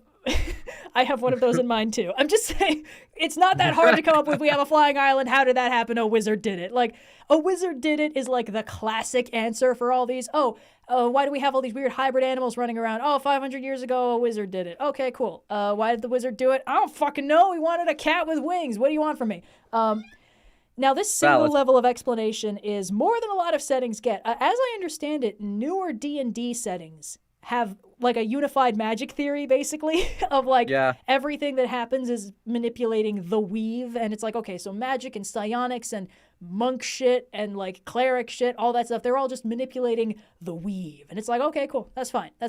Previous D&D editions did not have that. Everything worked completely differently. You'd have wizards were doing magic because they learned it in books, and sorcerers were doing magic because they had some kind of inhuman or non-mortal heritage that was giving them internal power, and monks could just do shit because they were so good at punching, and scions just had psychic powers and crystal magic and shit like that, all that stuff. Yeah. So Bards make fun of people and then they die, and it just works. yeah, it just works, baby. And that was fine. It was some hot nonsense. A lot of the things just kind of didn't synergize well, but it was a lot of fun. It was a game setting. It didn't need to make internal plot sense. But for stories, it kind of helps to have plot stuff. Kitchen sink fantasy has a lot of options. Kitchen sink sci-fi is trickier because the sci-fi genre is more subdivided than fantasy is. Fantasy has a lot of different aesthetics in it, but a lot of it's kind of under the same umbrella. You got Tolkien, you got C.S. Lewis, you got Le Guin, you got some Diana Wynne Jones in there, but she was kind of doing more urban fantasy. Discworld started off as kitchen sink urban fantasy. Actually, person in chat bringing it up, like it actually just started off that way.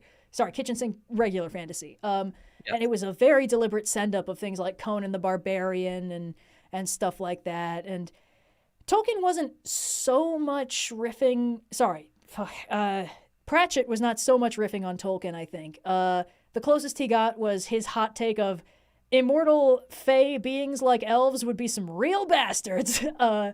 And a little bit about dwarves that is kind of reminiscent of Tolkien's dwarves, which, of course, like, fantasy dwarves did not really exist before Tolkien started playing with them, so I guess by definition, Pratchett was playing with them a little bit. But, like, you know what I mean. A lot of it is not just deliberate send-ups of it.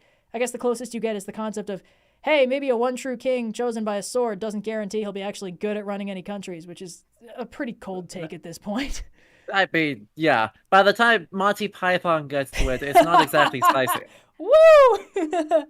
What do you mean? The brilliant people that brought us the blancmange joke not giving us spicy takes?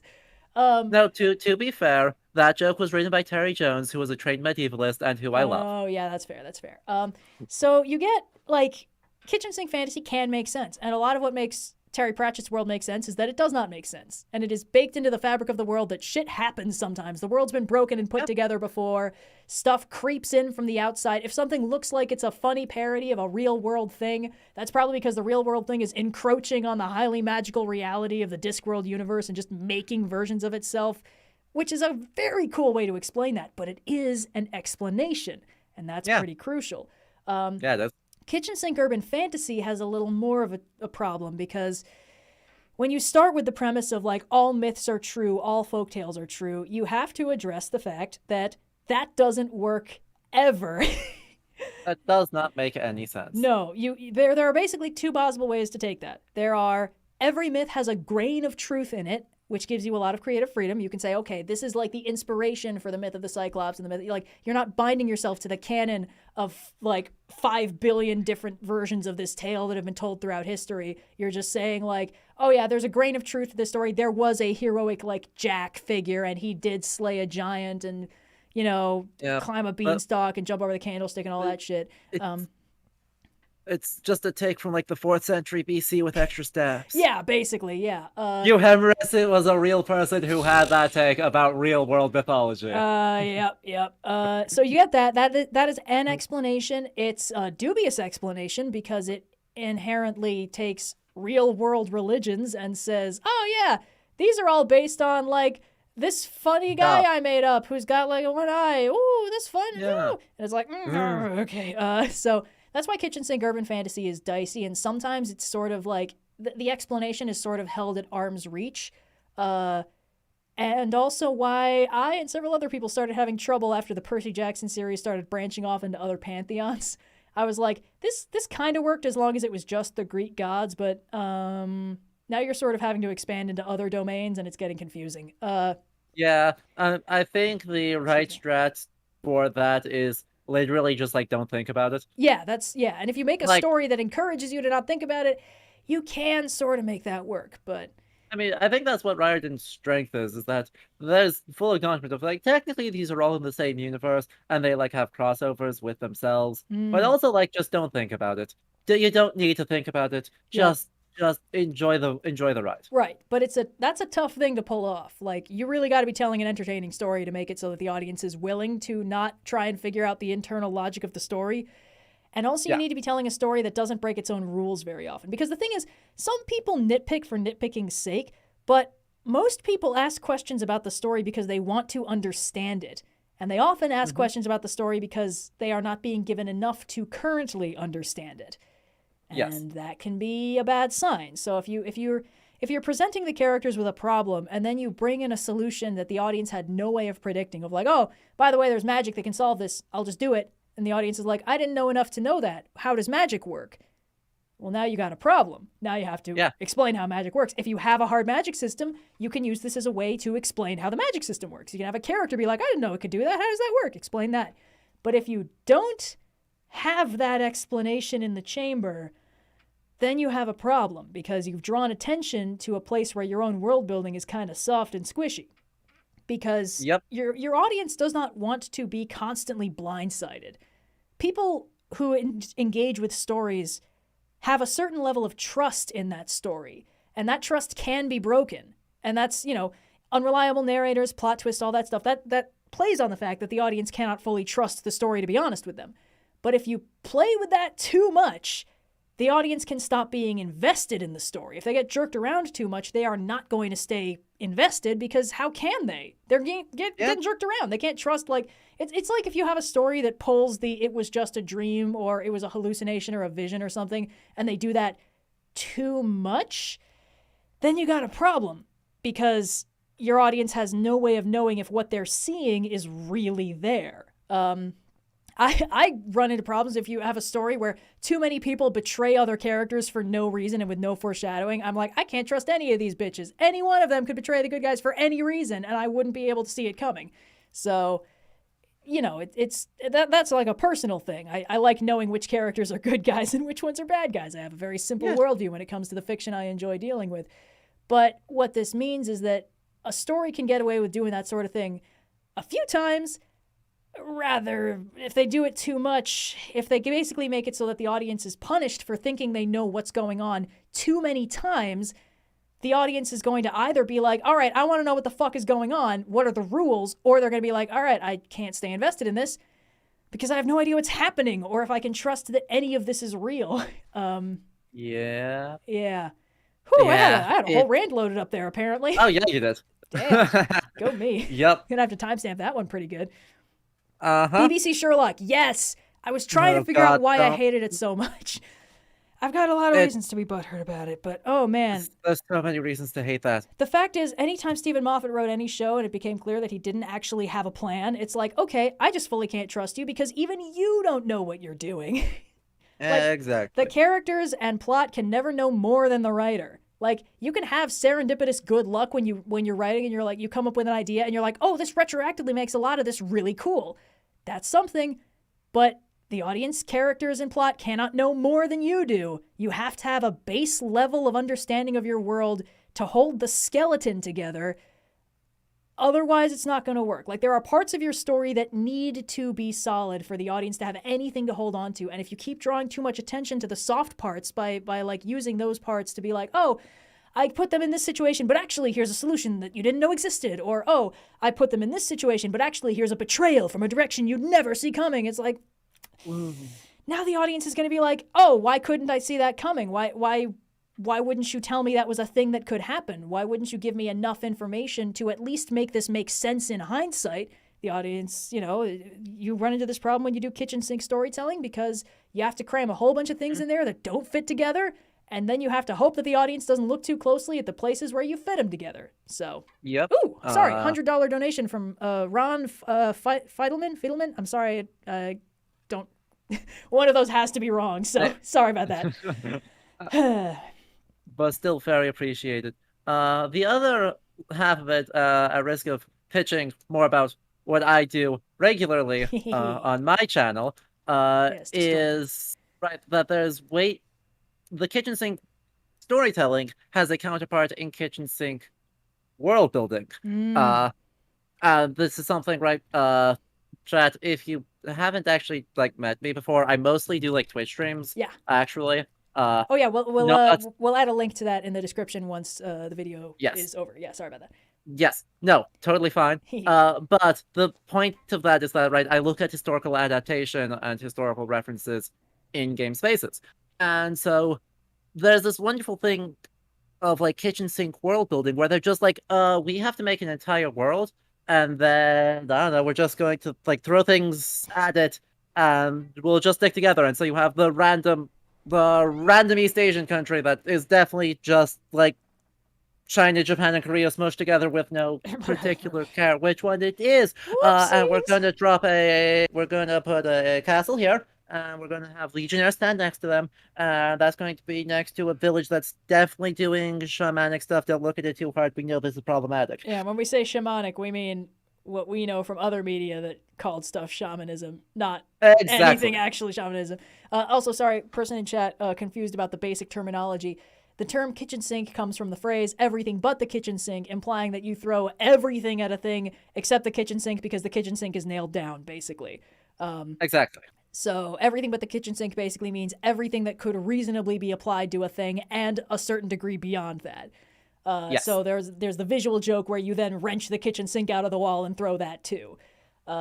Kitchen sink fantasy thus indicates a setting wherein you place all of the world building tropes of fantasy. Kitchen sink sci-fi is a lot harder, as mentioned, because there are subdivisions of sci-fi that are contradictory to each other, and they're basically utopia versus dystopia. Anyway. Yes. But yeah, right. All the way across, right? The storytelling has that problem of just all the tropes, all the stuff. Yep. And then the world building can also easily have that of throwing in all the tropes and all the real world cultures that really maybe should be given a bit more fleshing out than just the town the JRPG protagonists visit once. Yeah, actually, I have a recommendation book-wise for those of you who are intrigued by the concept of kitchen sink urban fantasy, or just regular fantasy. Why is my brain doing this today? The book is Diana Wynne Jones's A Tough Guide to Fantasyland. I read this book when I was about 11 tops, and it is why I am currently writing the comic I'm writing, Aurora. Amazing. It is... Look, I had not read that much tropey fantasy. Indigo Obsidian with a $100 donation. Thank you very much. Also an anonymous with $50 donation. Heck yeah. Heck yeah. We are really... I believe in us. We can hit 10K. I believe in us. This is really going well, you guys. But the trope... God, come on, brain. I had not read much kitchen sink fantasy, and I hadn't read much super tropey fantasy at that age because my parents were like, you should read good books. So here's like the Discworld novels and stuff. So like I knew about a lot of other books by reputation. Like I knew the Drizzt novels existed and stuff like that, but I had never had a chance to read them. And then my dad loaned me his copy of A Tough Guide to Fantasyland by Diana Wynne Jones, which is a proto-TV tropes, basically. It's a published book that is an alphabetized travel guide. It is framed as essentially you, the dear reader, have ended up in Fantasyland. Here is an alphabetized list. I love those travel books through nonfiction. I love that own little thing. It's so fun. And this one, full travel book through fiction. It's a lot of fun. It's an alphabetized list of the tropes you are likely to encounter in your journey through Fantasyland. It's kind of got a very wry tone of like, oh, we're discussing, cloak. It is the only method of like outerwear that you are going to be allowed. It is very inconvenient. You have to use one hand to hold it closed whenever there's wind. Rain will soak it. It will be very uncomfortable. You are not allowed to wear any coats with sleeves. Shit like that. It's got the entry for Eternal Quest, which redirects you to the entry on Quest Eternal, which redirects you to the entry on Eternal Quest. It's just a very, very fun book, and I like devoured it religiously. I was like, oh my god, Fantasyland sounds like an absolute party. Yeah, it does. Which was the wrong takeaway. I'll admit that. I was like, baby, I didn't know. But I just hadn't had enough exposure to get sick of those tropes. I rapidly got sick of those tropes. I found all the Drizzt novels online at one point, and I wouldn't recommend reading those unless you're really into good bad examples. They are so funny. Yep. But sometimes you don't know what tropes you like until you see them for the first... Well, I'd say most of the time you don't know what tropes you like until you see them for the first time, and your brain's like, that one, I want that one. So just reading through this list for the first time of just like all these fun things, I was like, ooh, I really like that one, and I really like that one, and I could take or leave those ones. I don't know what's up with that. Fun fact, a lot of classic Fantasyland has weird sex tropes. I was 11. I thought I didn't like it because I was 11. Turns out I didn't like it because of who I am as a person. Anyway... Good stuff. Just a very fun book to read if you're curious what kitchen sink fantasy looks like. Caught myself that time. And You almost did it. Yeah, and Diana Wynne Jones is just a really good, fun writer. She's done a lot of really cool stuff. She favored more urban fantasy stuff or like sort of alternate history style fantasy, Crestomancy novels, stuff like that. So she also wrote Howl's Moving Castle, which is very sort of urban fantasy, magical otherworld stuff. Yep. Anyway, yeah, good stuff. So book recommendation. I think you can, you should get the book, but I think you can also find it online. Yeah. Yeah. Yep. Actually, there's a similar book that came out recently. That's a fantasy hero's guide to the real Middle Ages. Ooh. For the same concept of thing, but in reverse. But for a bunch of history instead.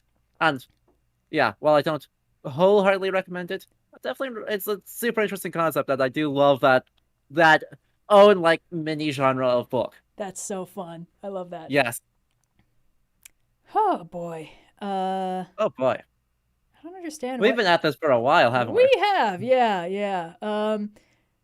I don't know why chat keeps bringing up the music beats everything trope because it's one person is posting it over and over. There's two people now, although one of them seems confused. It's not really a trope, is it? Like, no, it's like it's the weirder, even less good power of friendship. It's just the power of song. Yeah, but even then, it's like that's pretty rare, Like, yeah, you don't even get that very much. Anyway, let's see. By the way, chat, I see some of you have now taken the option to start posting more often. I do put you in timeout for that. Don't do that. Yeah, be nice, guys. Let's see. I've seen some stuff about like humans are space orcs, Earth is space Australia, and that could be a fun little thing to discuss. Because it is an interesting take on the space exploration space of tropes, which I didn't actually talk about in the video. I mean, I probably should have actually, but it's kind of a more recent addition. The premise of it is basically that we don't really know what, if anything, alien species and civilizations would look like. What alien planets would look like that could support life. We have all kinds of theories, lots of people arguing about it. But the thing is, even though it's like, oh, this is a space of scientific speculation, what it is a space of science fiction. It's where people put spec fic. They're like, maybe we could have silicon-based life forms, or maybe we could have a planet in like the Goldilocks zone that could be exactly Earth-like, or whatever. Maybe we could have one out of the Goldilocks zone with an atmosphere that makes it warmer than it should be. It's just blah blah blah. It's all spec fic. All these people are basically building a theory of like, oh, wouldn't it be cool if this alien existed? And then they're like, no, I'm not going to call this science fiction. I'm going to write a thesis about it instead. I mean, no shade. It's fine. It's just, I think a lot of those guys would be happier if they realized they were writing science fiction. Yes. Oh, easily, yes. Yeah. The idea of humans are space orcs in Earth is space Australia is essentially the premise of what if our planet, with all its unique hostility and weirdness, is unusual by life-bearing planet standards. Like, we know that life-bearing planets seem to be quite rare because we found some exoplanets. There are no other planets in our solar system that have any life we've been able to detect. There are no other exoplanets that we've been able to find that have any form of life on it that we can recognize. We can theorize all day long. There are all kinds of theories for why we have not been able to find alien life. Like, we demonstrably exist, so it must be possible, so where is everybody else? All kinds of theories to answer that question. But until then, we mostly spend time coming up with possibilities that could be fun. There are ones where it's like, what if there are a whole ton of Earth-like planets and a whole ton of like parallel evolution aliens that look like humans?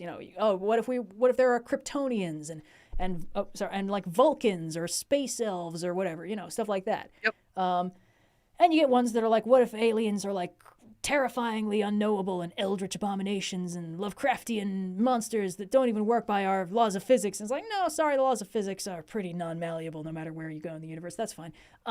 Yeah, but 40K has like everything about 40K. Yeah, and the thing is, we look at our planet and we look at the other planets in the solar system, and every other planet in the solar system is ridiculously hostile to us specifically in all kinds of fun ways. It's like, okay, Mercury is boiling hot. Venus, the air is like acid, and it's also super hot. Mars, fun fact about Mars is like the best candidate for potentially being able to support life if we dropped a load of water on it, but the problem is Mars has no magnetosphere, which means it is not protected from the solar wind, which means any atmosphere it has will be stripped away molecule by molecule, which means if we terraformed Mars, it wouldn't last. I want to see someone write a science fiction novel about that. I've never seen anyone do it before. Also, thanks for the anonymous $100 donation. Heck yeah. Anyway, so, all the gas giants, like there's no solid ground. We definitely wouldn't be able to go there. Pluto is tiny and freezing and all that stuff. So we look at that and we're like, man, alien planets must be incredibly hostile to us. We need all kinds of protection to go there. The humans are space orcs theory is more like, what if Earth is the anomaly? What if Earth is way more hostile than any other life-bearing planet before? What if the fact that we've survived this long through like 6 mass extinctions is the rarity? What if most other planets are actually really chill and calm and no other species has evolved that can deal with these kinds of conditions? What if we're the monsters? And it's fun. This goes back to basically War of the Worlds, and it's the evolution from there. Yeah, I mean, the fact is, like, if you look at humans from an even halfway objective perspective, we're really gross and weird. It's like, we're basically like 50 slime molds in a trench coat that with delusions of grandeur. Like, that's all. But, if we envision, like, if we come up with a perfect alien life form and world build a scenario in which it could form, it's like, okay, you have a silicate life form. You have a planet with a ton of silica content. Maybe it's really cold. Maybe it forms these long polymer chains and through a method we're not used to, et cetera, et cetera. You come up with these perfect crystalline beings. And then you look at the process of evolution on Earth and it's like, sometimes we get sick because our body gets invaded by millions of tiny bodies trying to hijack us for our own purpose. It's very common. We don't even take days off work for it. We also shed dead skin cells constantly. It's like we would be the sludge monster from the perspective of these perfect silicate life forms. It's not a stretch to be like, what if we are the gross weirdos of the galaxy? What if we're a death world? What if aliens don't talk to us because from their perspective, we're like, we're a plague world, we're a gray goo scenario that thinks we're people. Yes. Yeah. And I think often this trope gets used in what the internet kindly called humanity fuck yeah stories, where it's like humanity is completely insane and kind of gross and does things that no one else in the universe would dare to do because why bother? Yep. And that's good, actually. Yeah, it's kind of a more admiring perspective on humanity, because even if we're scary, it's like, yeah, we're scary, we're badass, we don't fuck around, we're from a death world, man. Other aliens don't come here because they think we die instantly. And it is a kind of cool self-aggrandizing concept, and it is always fun to sort of meditate on your place in the universe by sort of putting yourself outside yourself, looking at yourself and being like, from an outside perspective, what are all the ways I could see myself? What are the things I could find impressive about myself? And if we look at ourselves through the eyes of a theoretical alien from a much cushier world that's never even been hit by one asteroid, maybe they'd be like, yo, what the fuck? How do your organs work? You do what when you're sick? Yeah. You shed how many pounds of skin a year? Humans are weird, and there are a lot of things about us that are gross when we think about it, but it could be cool. It could be cool to look at. And I think we spent so much time trying to find ourselves out in space and finding nothing that it can be kind of tempting to be like, okay, but what if? What if we were actually really, really cool? What if all the aliens thought we were really awesome and scary and weird and you get the humans, humanity fuck yeah stories, but you also get like, what if we are the true monsters? Like, what if we are the eldritch abominations from their perspective? Which, to be completely honest, usually tends to boil down to, yeah, it really makes you think, doesn't it? We live in a society, but like, we don't need to do that. Like, it really is kind of cool to contemplate, like, how weird are we from that perspective?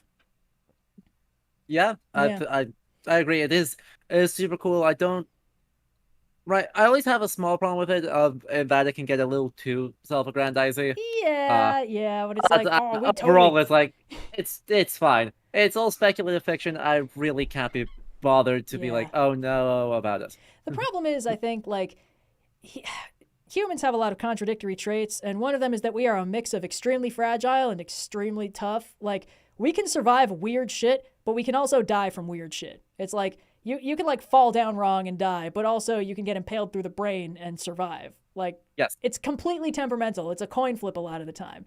So if you're looking at that from space, it's like, well, some of it, like, oh, we took off a limb and it's fine. It came back with another limb. Or like, we took out an organ and it got a replacement. Stuff like that. But also like, keep my kidney. If only I didn't have two of them. Or it's like, oh, this one ate some peanut butter and died. So we don't fucking know. Like, I think a lot of people are more impressed with this trope than I am because there's a certain, like, it's a meditation on humanity in a way that a lot of people just don't think about a lot of the time, which is fine. But this is like the first existential crisis I ever had was humanity's place in the universe. So this is old news to me. So I think this trope is fun, but it's fully spec-fic to me. It's just like, wouldn't it be fun if we thought about this thing that you think about a lot, but just like on a day-to-day basis? Like, I got a cold and I'm like, additional slime mold trying to horn in on my territory.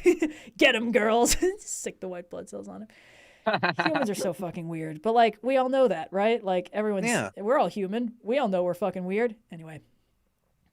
Yep. And it can also be fun because that lets us world build aliens that evolved in completely different environments. Because when we world build aliens and we're trying to make humans but cool, we sort of have to do a lot of weird stuff to even halfway justify that. Like, the amount of, like, tiny chances that had to all come together to make humans look and function like they do nowadays is ridiculous. And, like, the reminder, the evolution of the knee is very bad and barely functions, and is the best proof that it was just a bunch of random chance and got good enough and their nature was just like, fuck it, I'm done. Yeah, it's like it works. Well, technically nature's not done. It's just, we are essentially living through the missing link of the shift between quadrupedal to bipedal movement. We've still got a lot of kinks to work out. Our knees don't work. Our backs don't work. Childbirth is really risky because of our pelvic arrangement and our brain size in comparison to that. We're a mess. But, like, give us another million years or so, maybe like 100,000, and you'll really start seeing some serious improvements. Yep. Yeah. Anyway, yeah. Right. So the odds of, anywhere else in the universe having that particular brand of spaghetti code. Yeah. Fucking ridiculous. Low. Yeah. Which is why I like, there are some sci-fi settings that sort of come up with explanations for that. One of them is like the world seed concept, which is one of my favorites. I don't know if this is the version that everybody does. But essentially, if you have life forms that evolve from a common ancestor, there are traits that you expect to see paralleling across them.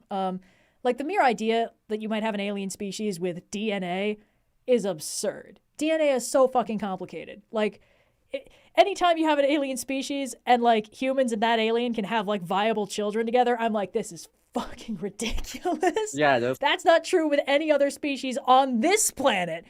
But, if you have some kind of, like, precursor race that's, like, seeding planets with humans or human alikes, or if you have my favorite version of the world seed theory is you have a world that is the actual source of life, and it gets fucking obliterated by, like, a meteor, and all these chunks of rock go flying off into space with little bits of bacteria and biomass and viable cells on them, and they land all over the place.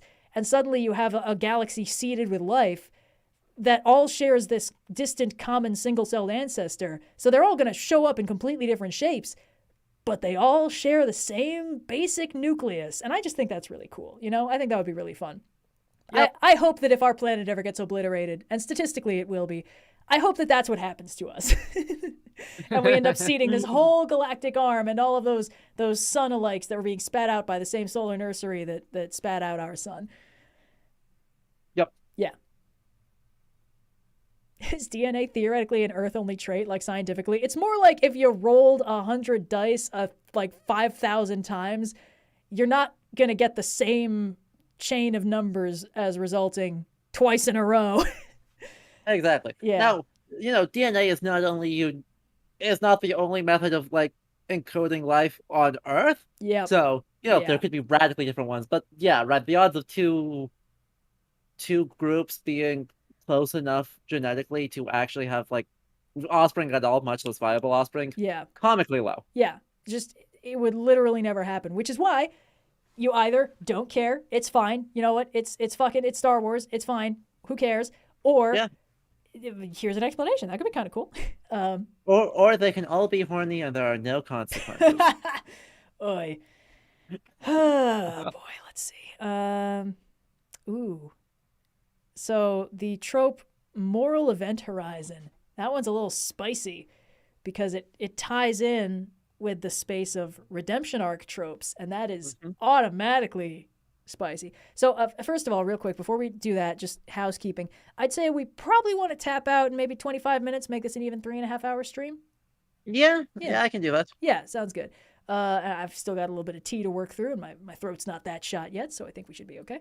Amazingly, when you're not the only one talking, you remember to drink fluids. Yeah, it's crazy how that works. Last time I didn't even get through like 2 of these tiny cups.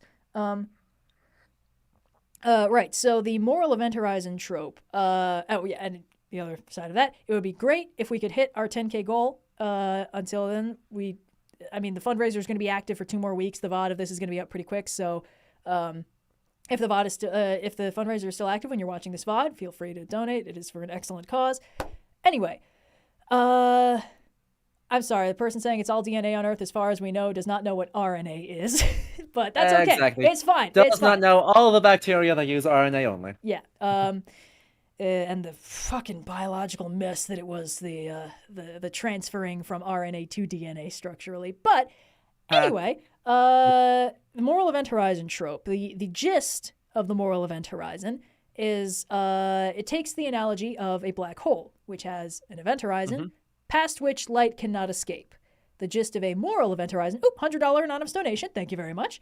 The gist of the moral event horizon is that there is an event horizon past which point you cannot morally come back. So you do something bad enough that you are no longer redeemable, basically.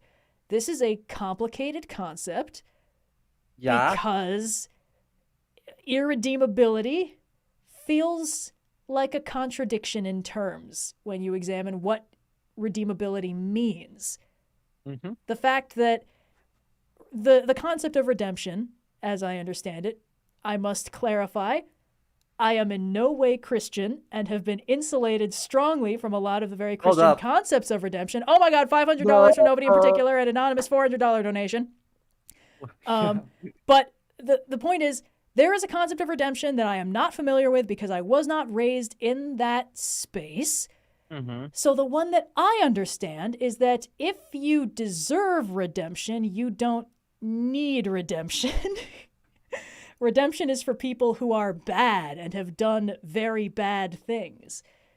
That's why it's redemption. If you don't need it, you don't need it. If you haven't done anything so bad that you could be seen as irredeemable, what is there to redeem? Oh my God! Holy shit. Well, thank you so much, and I'm just going to quick crank this up to 15K. Yep. So chat, not to good move job. The goalpost, but yeah, no, fucking fantastic. Golf claps in the chat. Big snaps. Wow. All right. Okay. Anyway, yes. Redemption versus non-redemption. So the thing is, the concept of the moral event horizon feels to me like a bit of a contradiction in terms, but it does not have to be. We can phrase it in a way that makes sense outside of that paradigm. If we're not thinking about just, okay, what does it mean to deserve redemption? What does it mean to earn your place back into being morally good, et cetera, however the fuck that works. Again, not a space of the culture I was particularly raised in.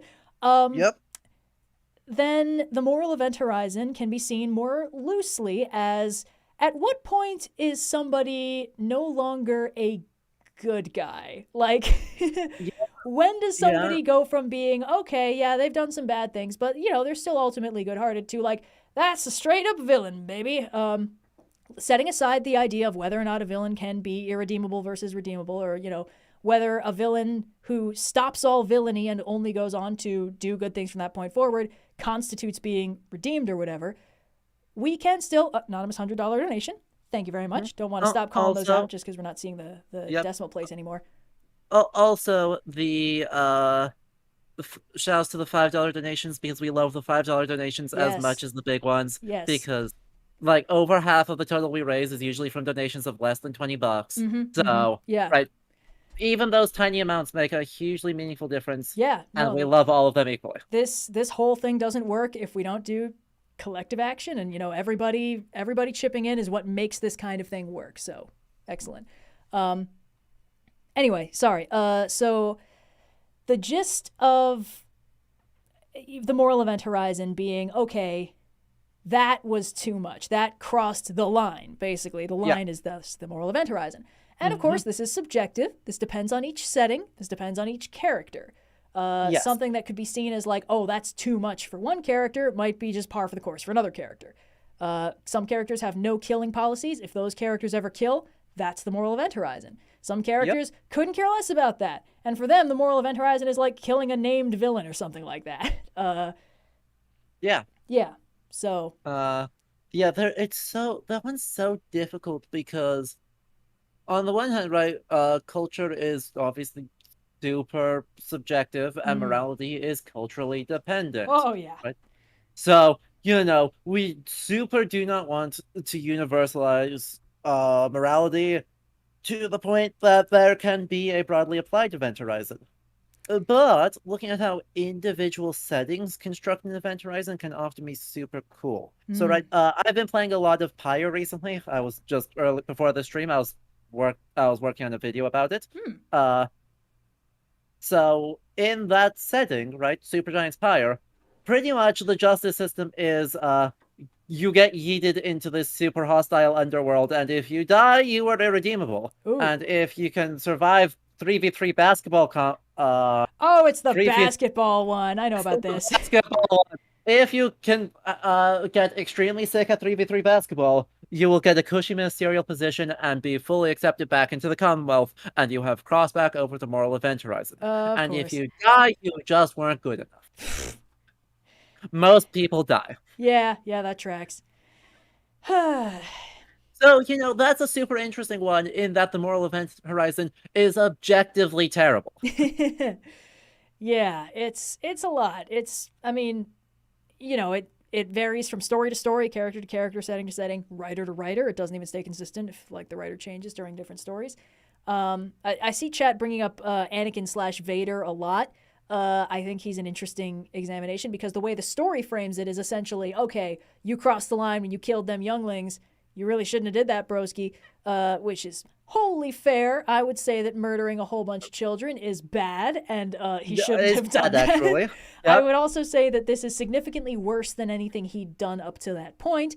I would further say that it didn't make sense for him to jump from there to where he had been at previously, but that's a criticism of the writing quality rather than the moral character of the action, which was bad. We can agree that was bad. It's like, it's negotiable if the kid's a dick, but I'm sorry I had to.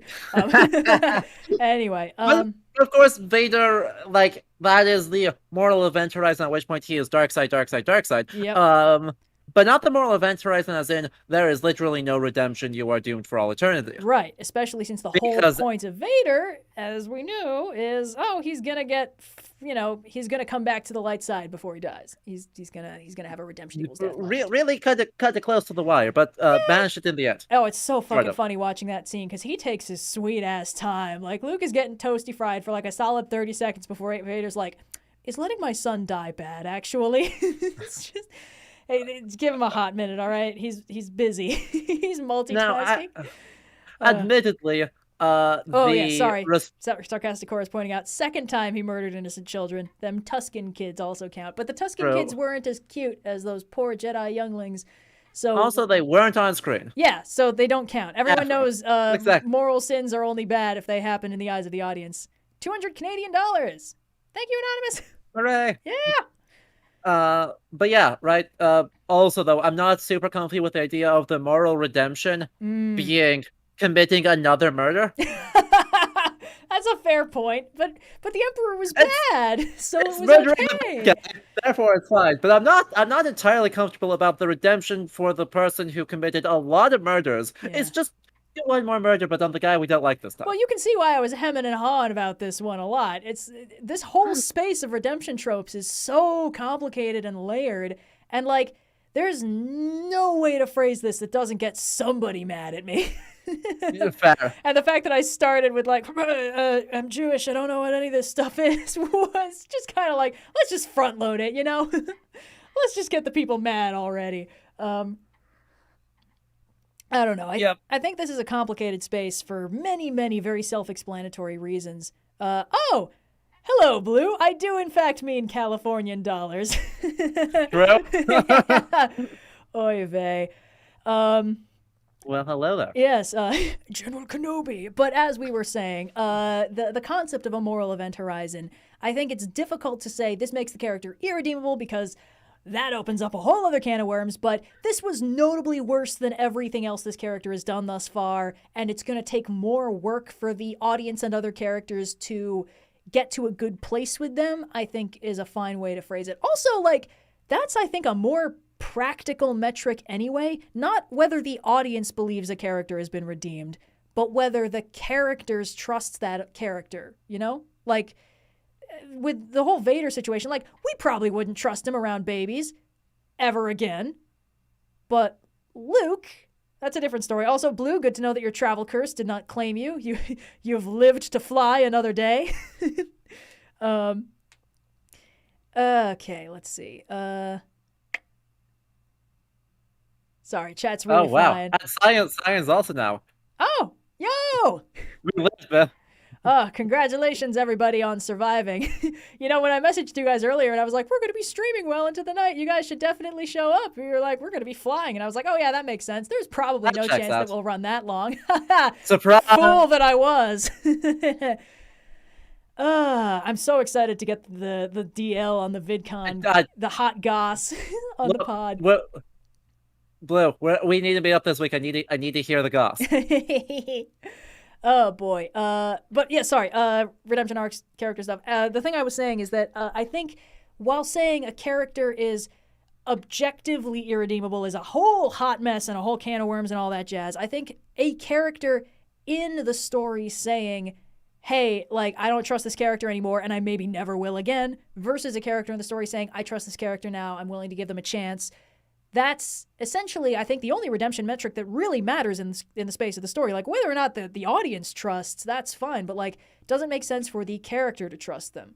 Yeah. Not to immediately fill out your bingo card, but Avatar The Last Airbender, I think, handles this pretty well, because when Zuko is a good guy now, everyone is like, yeah, we'll give him a chance. He seems like he's had a rough time. And then Katara is like, I'll fucking kill you. If you try any shit, I'll never trust you. And Zuko's like, that's wholly fair.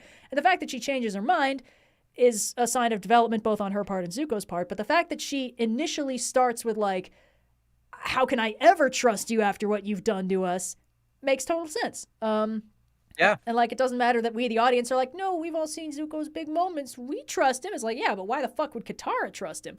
And in the case of Luke and Vader, Luke is fully in team. There's good in him. I can fix this. You know, we can make this work. And then when Vader does indeed prove him right, and then immediately dies, Luke is like, yeah, that's good enough for me. I knew that there was still good in him, and he proved that there was. So yeah. It works. I think just as importantly, right, that's super important for Luke, of that Luke needs to have that blind trust. Yeah, Luke does not work. That is Luke's whole mini questioning redemption is, I have this blind trust that, yeah, even Darth Vader has a bit of light in him, yes. Which is part of why Luke's characterization in The Last Jedi pissed me off, because, you know, of all the characters in Star Wars, the one person I would think would never, ever, ever try to kill their family member because they sense darkness in them, it would be Luke. Could have been anybody else. Making it Luke was stupid. Anyway, so in this context, the concept of the moral event horizon is essentially, what will the other characters never forgive them for? So, like, with Vader, with Anakin, killing them younglings, Obi-Wan is never, ever going to trust him again. He's going to feel very bad about it. He's going to wish it hadn't happened. He's going to have some very dramatic fights with them about it. But Obi-Wan will never be able to be like, all right, we're bros again. I fully trust you. This is fine. Like, in his head, that's what tipped him over the edge. Yeah. And that's, I think, a very... I mean, the thing is, like, when it comes to all these discussions of character morality, why does it matter what we, the audience, or the author think? It matters most what the characters in universe think, because they are the players that get to determine this stuff. Like we can judge all day long, but, like, yes, Blue, I would have loved to see R2 be like, he's going down, bitch. That would be extremely funny. R2, no mercy, D2, going for the kill. Oh God. But you know, like I saw someone bring up Katra in the chat. Shira example, if as a character who crosses a full-blown moral event horizon at the end of season 3, I want to say, which I won't spoil because it's a great moment. But it very clearly on screen changes her dynamic with Adora, who is basically like, all right, look, before I was just trying to get you to chill the fuck out, but now like this is serious, all right? What you did had consequences. Yeah. People were seriously hurt. One person kind of died. How, you know, I'm not messing around anymore. And for a lot of the audience, they were like, yeah, that was irredeemable. And then, like, afterwards, you know, spoiler alert, don't tell Blue, but, like, you know, Katra does get a redemption arc. She gets to the point where it's like, all right, you're not actively a bad guy anymore. You're only doing good things. You basically pulled a Zuko and become the Grumpy Lancer after a meaningful haircut. Okay, cool. That makes sense. And I saw some people who were pretty butthurt about it because they were like, but she did the thing. And it's like, yeah, we can be mad about this. We don't need to trust Katra. The characters just need to trust Katra for the story to work. And I think that's where all of these very complex moral and ethical arguments boil down to. It's like, why do we get to say that this character doesn't deserve the way they're being treated by these other characters? Why do we get to say, oh no, that's wrong. You wrote it wrong. I would never forgive them. I don't know. Yeah, it's fine. There's You good? I think there is an exception to that insofar that, right, it can matter to the people in that stories can respond to contemporary needs. And if we are fully in, like, weird morality that the audience does not and is not supposed to get, that while still trying to deal with, like, contemporary social and or, you know, environmental or whatever issues, things can get super funky. So I think that's a handle with care. But in broad strokes, I agree with you. Yeah. I'd say that, I mean, the thing is, as with all writing, you can be like, I don't really buy that. I think that doesn't make sense for these guys. But I think it is important to note the difference between I would not do that if I was in that character's situation, and I don't think that character would do that. Like, this is a complicated part of criticism. And in fact, I've talked about this with Encanto, because as far as I can tell, Encanto fires a shotgun blast of highly personal emotional issues into the audience. And statistically, there's going to be at least one character you relate to a little bit more than you're intended to. And if that happens, the ending can completely lose you, because what one character will accept is not necessarily what you would accept in that character's position. And the fact that it like fires a projection beam into your head means this maybe it just won't work for you. This has happened with like half of the people I've talked to about this movie. So the fact that, you know, I don't think the character would do this versus I would not do this in the character's position is a very important distinction to make. And, absolutely. Yeah, and in the case of redemption arcs, I would never trust this character again is one thing, but this character, it doesn't make sense for them to be totally okay with this. That's something else. I mean, I've seen a lot of characters. One of my biggest beefs with Fairy Tail was that all the bad guys before a certain point in the plot got redeemed almost immediately, but they would always have to prove that they were really seriously bad. So they'd start off by doing something really shitty to like a beloved innocent character or like secondary character or something like that. And then afterwards they'd be like, oh, I'm sorry, I was so evil. Like, we're cool now, right? And all the characters would be like, yeah. And I'd be like, I get that maybe like a couple of these characters would be okay with this, but like, I don't know enough about this character to feel like this is a reasonable thing for them to be okay with all of a sudden. It's like, they had such a huge secondary cast, like, oh yeah, this bad guy like fully crucified this secondary character, and now he and that character are dating. And I don't know, that just feels a little weird to me. So, I don't know, it's a whole thing. But yeah, the moral event horizon concept works best if you look at it fully in the context of how character A and character B see each other. So yeah, I think that avoids almost all these huge grand scale moral and ethical dilemmas and lets you just kind of focus on like, does it make sense to me that character A would never forgive character B after crossing this line? Doesn't make sense to me that character A would completely change their perspective on character B after seeing them cross this line? Doesn't make sense that action C from character B would be enough to make character A reevaluate again. It's a lot of stuff. A lot of cool stuff. Yes. Yeah. Gajiel. I don't think saying that Gajiel nailed it is particularly sensitive to what he did as the bad guy. But, oh, baby. Ooh.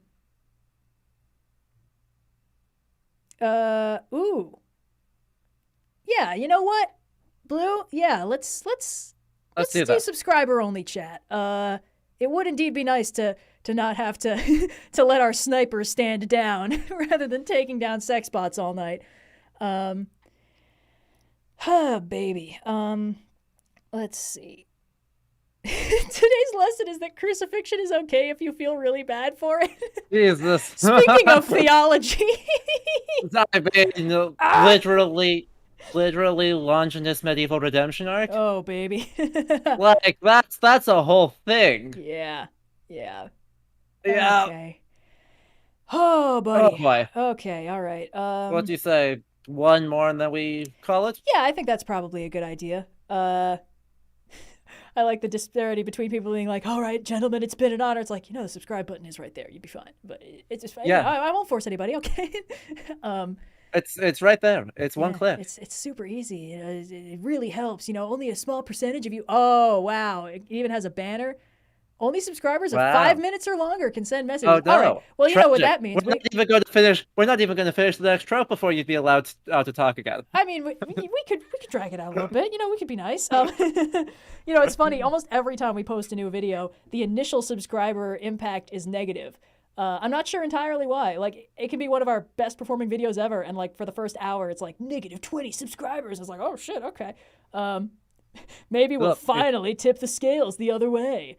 Okay, let's see. Red Oni, Blue Oni. I mean, I guess that's such a non-trope that I wouldn't really make its own video about it. The gist of that is that, that you have two characters that are foils and one of them is red and the other one's blue. It's not that complicated. They have associated personality stereotypes. The red one is probably kind of fiery and the blue one is probably kind of chill. It's not that complicated, you guys. Yep. The funny thing is, Blue and I were like already friends long before the color associations came down. It just, I guess it's just how we roll. And oh no. Yeah. Two colors commonly seen as distinct and opposite. The funny thing is, I mostly wear like dark, cool shades because. Yeah, you do. Yeah, but I've got enough hair that the counterbalance works anyway. Okay. I've seen a few people bring up the villain having a point, and I think that could be an interesting thing to chat for a couple, for maybe something around 5 minutes. Yeah, I think we could do that. I think we could, incentivize a little bit. The villain has a point is a trope that is too big to talk about in terms of these are the specific touch points that always happen, and these are the pitfalls, et cetera, et cetera. It's got too much ground to cover. Because there are a lot of ways a villain can have a point. And it turns out there's a lot of things wrong. Yeah, I'd say that one of the most common ways the villain has a point trope manifests is, the villain is making too many good points, but we still need the heroes to be able to just like have a no-holds-barred beatdown with them. So let's also make them commit some atrocities so that the heroes can be fine stopping them. This is a very common problem when you have villain types like Poison Ivy and half the bad guys from Korra, where it's like, hey, the world is fucked and society's unbalanced and unjust, but also I'm gonna bomb this orphanage. And it's like, oh no! Dark Knight Rises, perfect example. Society's unbalanced and everything's fucked and the politicians have been lying to you, but also I have a nuclear bomb! Woo! So, Magneto is another great example. Charles Xavier, humans are actually evil and have many times tried to do horrible atrocities even to people who they thought were their own species. How do you think they're going to treat us? And Xavier's like, no, some of us have passing privilege, Eric. And it's just like, and then Magneto's like, but also I'm going to turn this senator into goop. Whoa! So it's fine. Oh, it's getting a little late, baby. Killmonger is another example. Killmonger is actually an interesting example because Killmonger is not the only person in his movie making the correct points he is making, but he is also doing a lot of bad shit. that Yep. Nakia is not. And Nakia's point is correct of like, hey, we should be helping people, whereas Killmonger is like, yo, man, we should be conquering people. And it's like, okay, that's not the correct take. Like, Killmonger has half a point in there, which is, hey, there's a lot of injustice in the world, but his point is, so how about we hit back twice as hard rather than how about we do anything with this giant pile of money and technology to help literally anybody ever. So, anyway. Yes. Yeah. As Chad points out, that senator should have had some nanomachines on. That would have ungooped him real quick, baby. Oh no. But yeah, oh god. I'm hearing though an awful lot of superheroes who have villains that have points. Yeah, I mean that doesn't really surprise me. The thing is, like, a villain is more interesting when they have a point because otherwise the villain is just bad. Like, the thing is, villains typically need some form of motivation beyond just being nefarious. And that motivation can be very evil. It can be, oh, I want to take over the world. Oh, I want all the money in the world. Oh, I want this specific artifact or power or whatever. But some villains are like, I have a grievance and I want it resolved. And those villains often have points. I mean, again, Magneto is a Holocaust survivor. He's got a pretty legitimate grievance. And that's why the best stories with him in it are the ones that kind of focus in on the core of his motivation. Mutants must stand together. We must protect each other because when the chips are down, we cannot trust humans to do the right thing. Admittedly, he's kind of drawn a moral line between human and mutant that does not exist. But it's why in the best stories, he's like, look, I'm not trying to do anything super nefarious. I'm even on your side on this one. I'm just trying to protect you guys. You know, you kids, you don't deserve to deal with this kind of crap I've dealt with. I've never seen this story dealt with, but I think it would be great to let Magneto and Kitty Pryde hang out because Kitty Pryde is, I don't know if this was ever in the movies, Kitty Pryde is Jewish. So is Magneto. But Kitty Pryde is like, you know, few generations in America, had a very fairly cushy life, pre-mutation, awakening, et cetera, as far as I understand it. I just think it would be a really interesting dynamic. It would be also like I think that would be good. Yeah, also letting Magneto and Captain America hang out for similar reasons. Anyway, my fan fiction aside, the point is, like, villains having points can often sort of blend into, is this person even a bad guy anymore? Which is why usually when you have a villain has a point, they are either being held in villainy by some just like, you gotta be pure dag nasty evil to make this work, or they are sort of drifting out of villainy into this is just kind of a jerk with a really good point and like a really solid motivation who sometimes does things that the heroes think are a little much. Yeah, my go-to example in games is the GBA JRPG Golden Sun, which is an excellent game that I have mentioned in chat before. But the villains in that game are trying to, I mean, this I mentioned for the kitchen sink world building because it is the powers of alchemy represented by the Aristotelian elements, earth, air, fire, water, have been locked away except for in this one town. And there are 4 lighthouses that must be lit in order to unleash alchemy upon the world. The villains are trying to light those lighthouses. The heroes of the story are told by the god of the world to not let that happen. Okay, that's a little dubious. Turns out the reason they're trying to light the lighthouses is that the edge of the world, because the world is flat, is crumbling away, and their town in the Arctic is about to fall into oblivion, and the only way to save it is by unleashing alchemy, which is creative power, upon the world to restore it. Okay, that's cool. That's a lot. And we murdered them. Wow. The fuck? We only found out long after we murdered them. So it was kind of we murdered them at the end of the first game, and at the end of the second game, we figured out this was why they were doing the thing in the first place. Yeah. But also, they were a little bit responsible for the volcanic eruption that killed the protagonist's father. Oh, I see.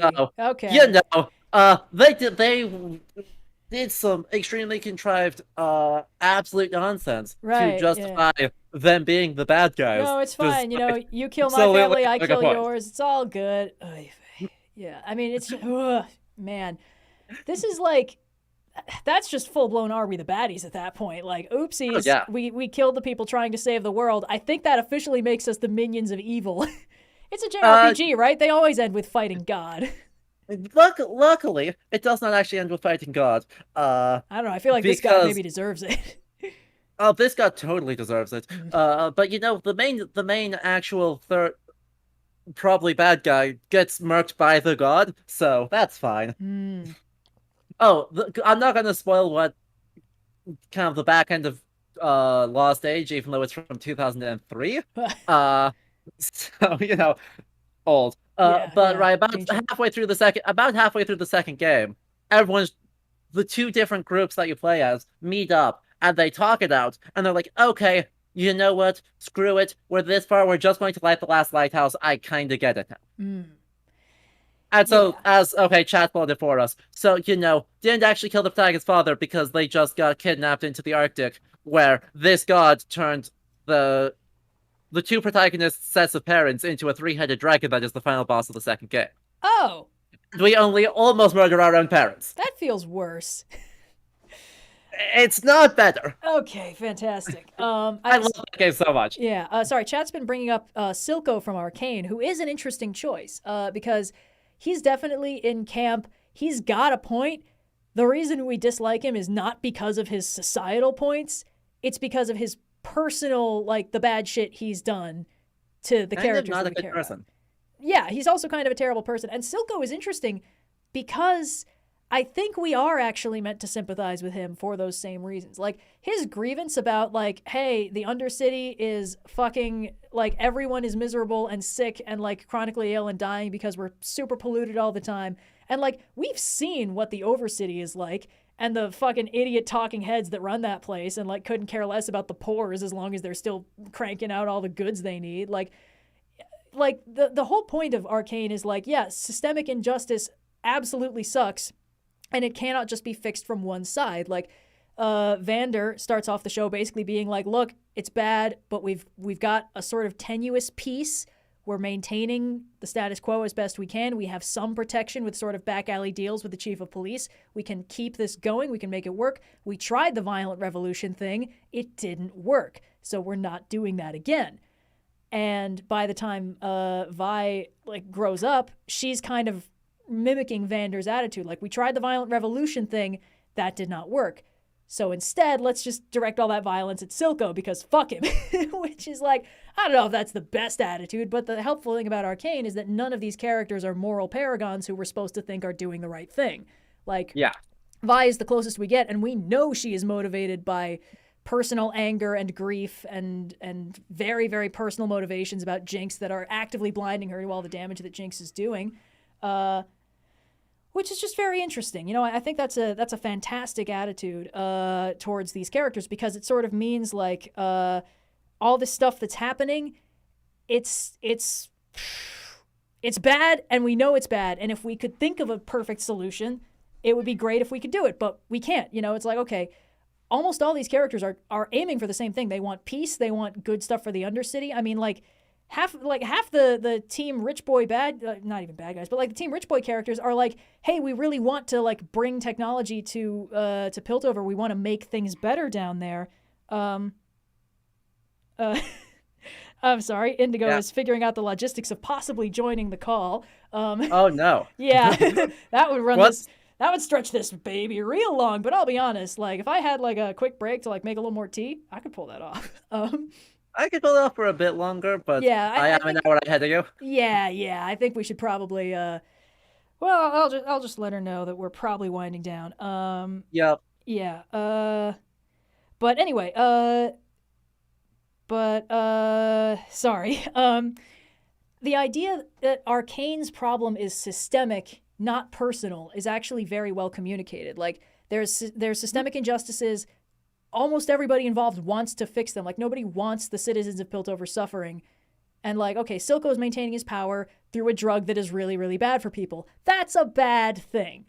That's not great. Right. But he is also like, I want our friggin' city to stop being exploited by all these rich people that couldn't care less about us and are willing to let us all suffer and die young because it makes them more money, and that sucks. And it's like, yeah, we are given only good reasons to see that that is true. Like, Victor is one of the characters we're most sympathetic to, and we see the health effects that being raised in that environment had on him.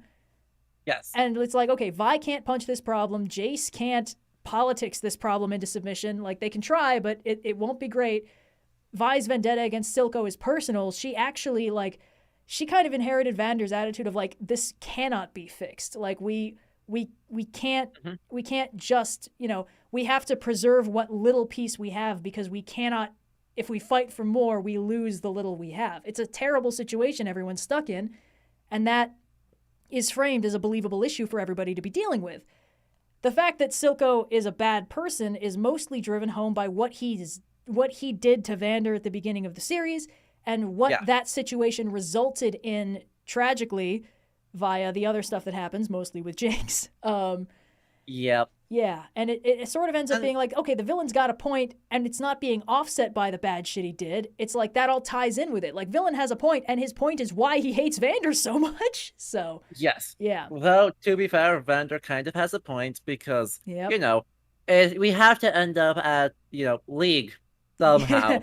Yeah, League does not have a nice, peaceful resolution for how Piltover and whatever the fuck the other... Zon? Wait, is Zon the bad one? Have I been saying it wrong? I don't even know. Who the fuck cares? Why do I pretend to care about League of Legends lore? Exactly. I make a point of pride of not caring about League of Legends lore. Just, you know, Arcane can't end well, because as long as it's pretending to be canon, the systemic issues cannot get fixed. Well, Arcane can end kind of well. Like, I mean, Jace and Victor are doomed to hate each other, but Vi and Caitlyn can kiss, and it'll be totally okay. So, true. Yeah. But personally well, but not systemically. Well, yes. I mean, that's ultimately the issue. Like, and to their credit, they really built a world that feels like the rot runs so deep that, like, even burning it to the ground and starting over would probably hurt more people than it helped. Yep. So it's just very interesting. And I'm continually impressed by the quality of that show, considering it's a fucking League of Legends tie-in. It's League of Legends. Oh, boy.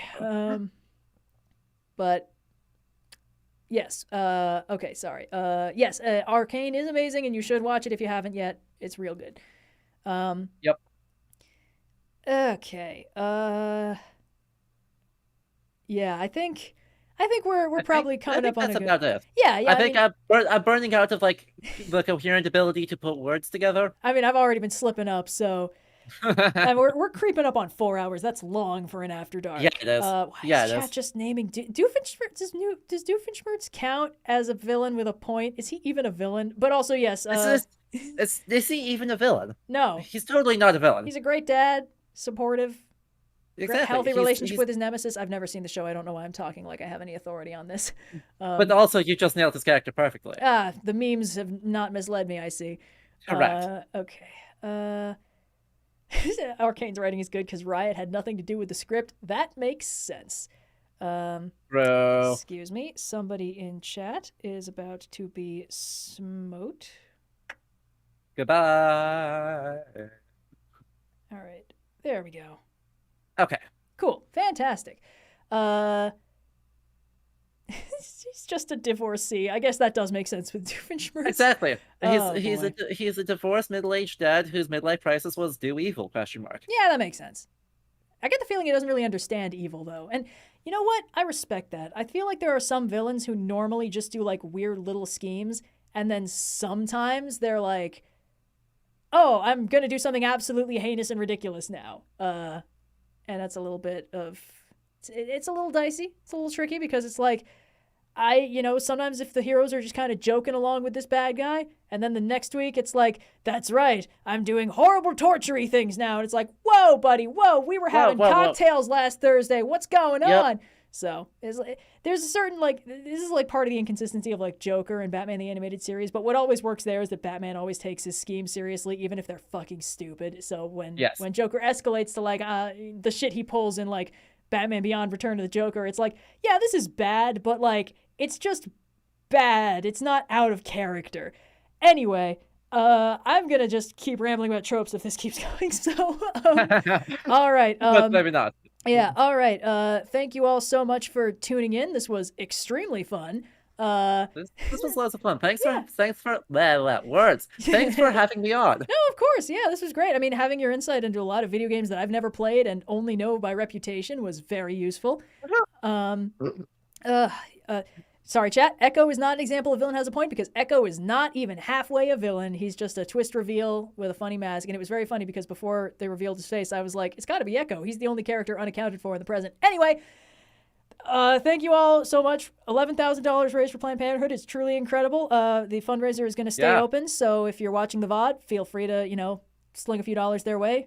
More worthy causes are in short supply right now. So, Yep. Oh boy. Oh boy. This was a week. This was a week, but you know what?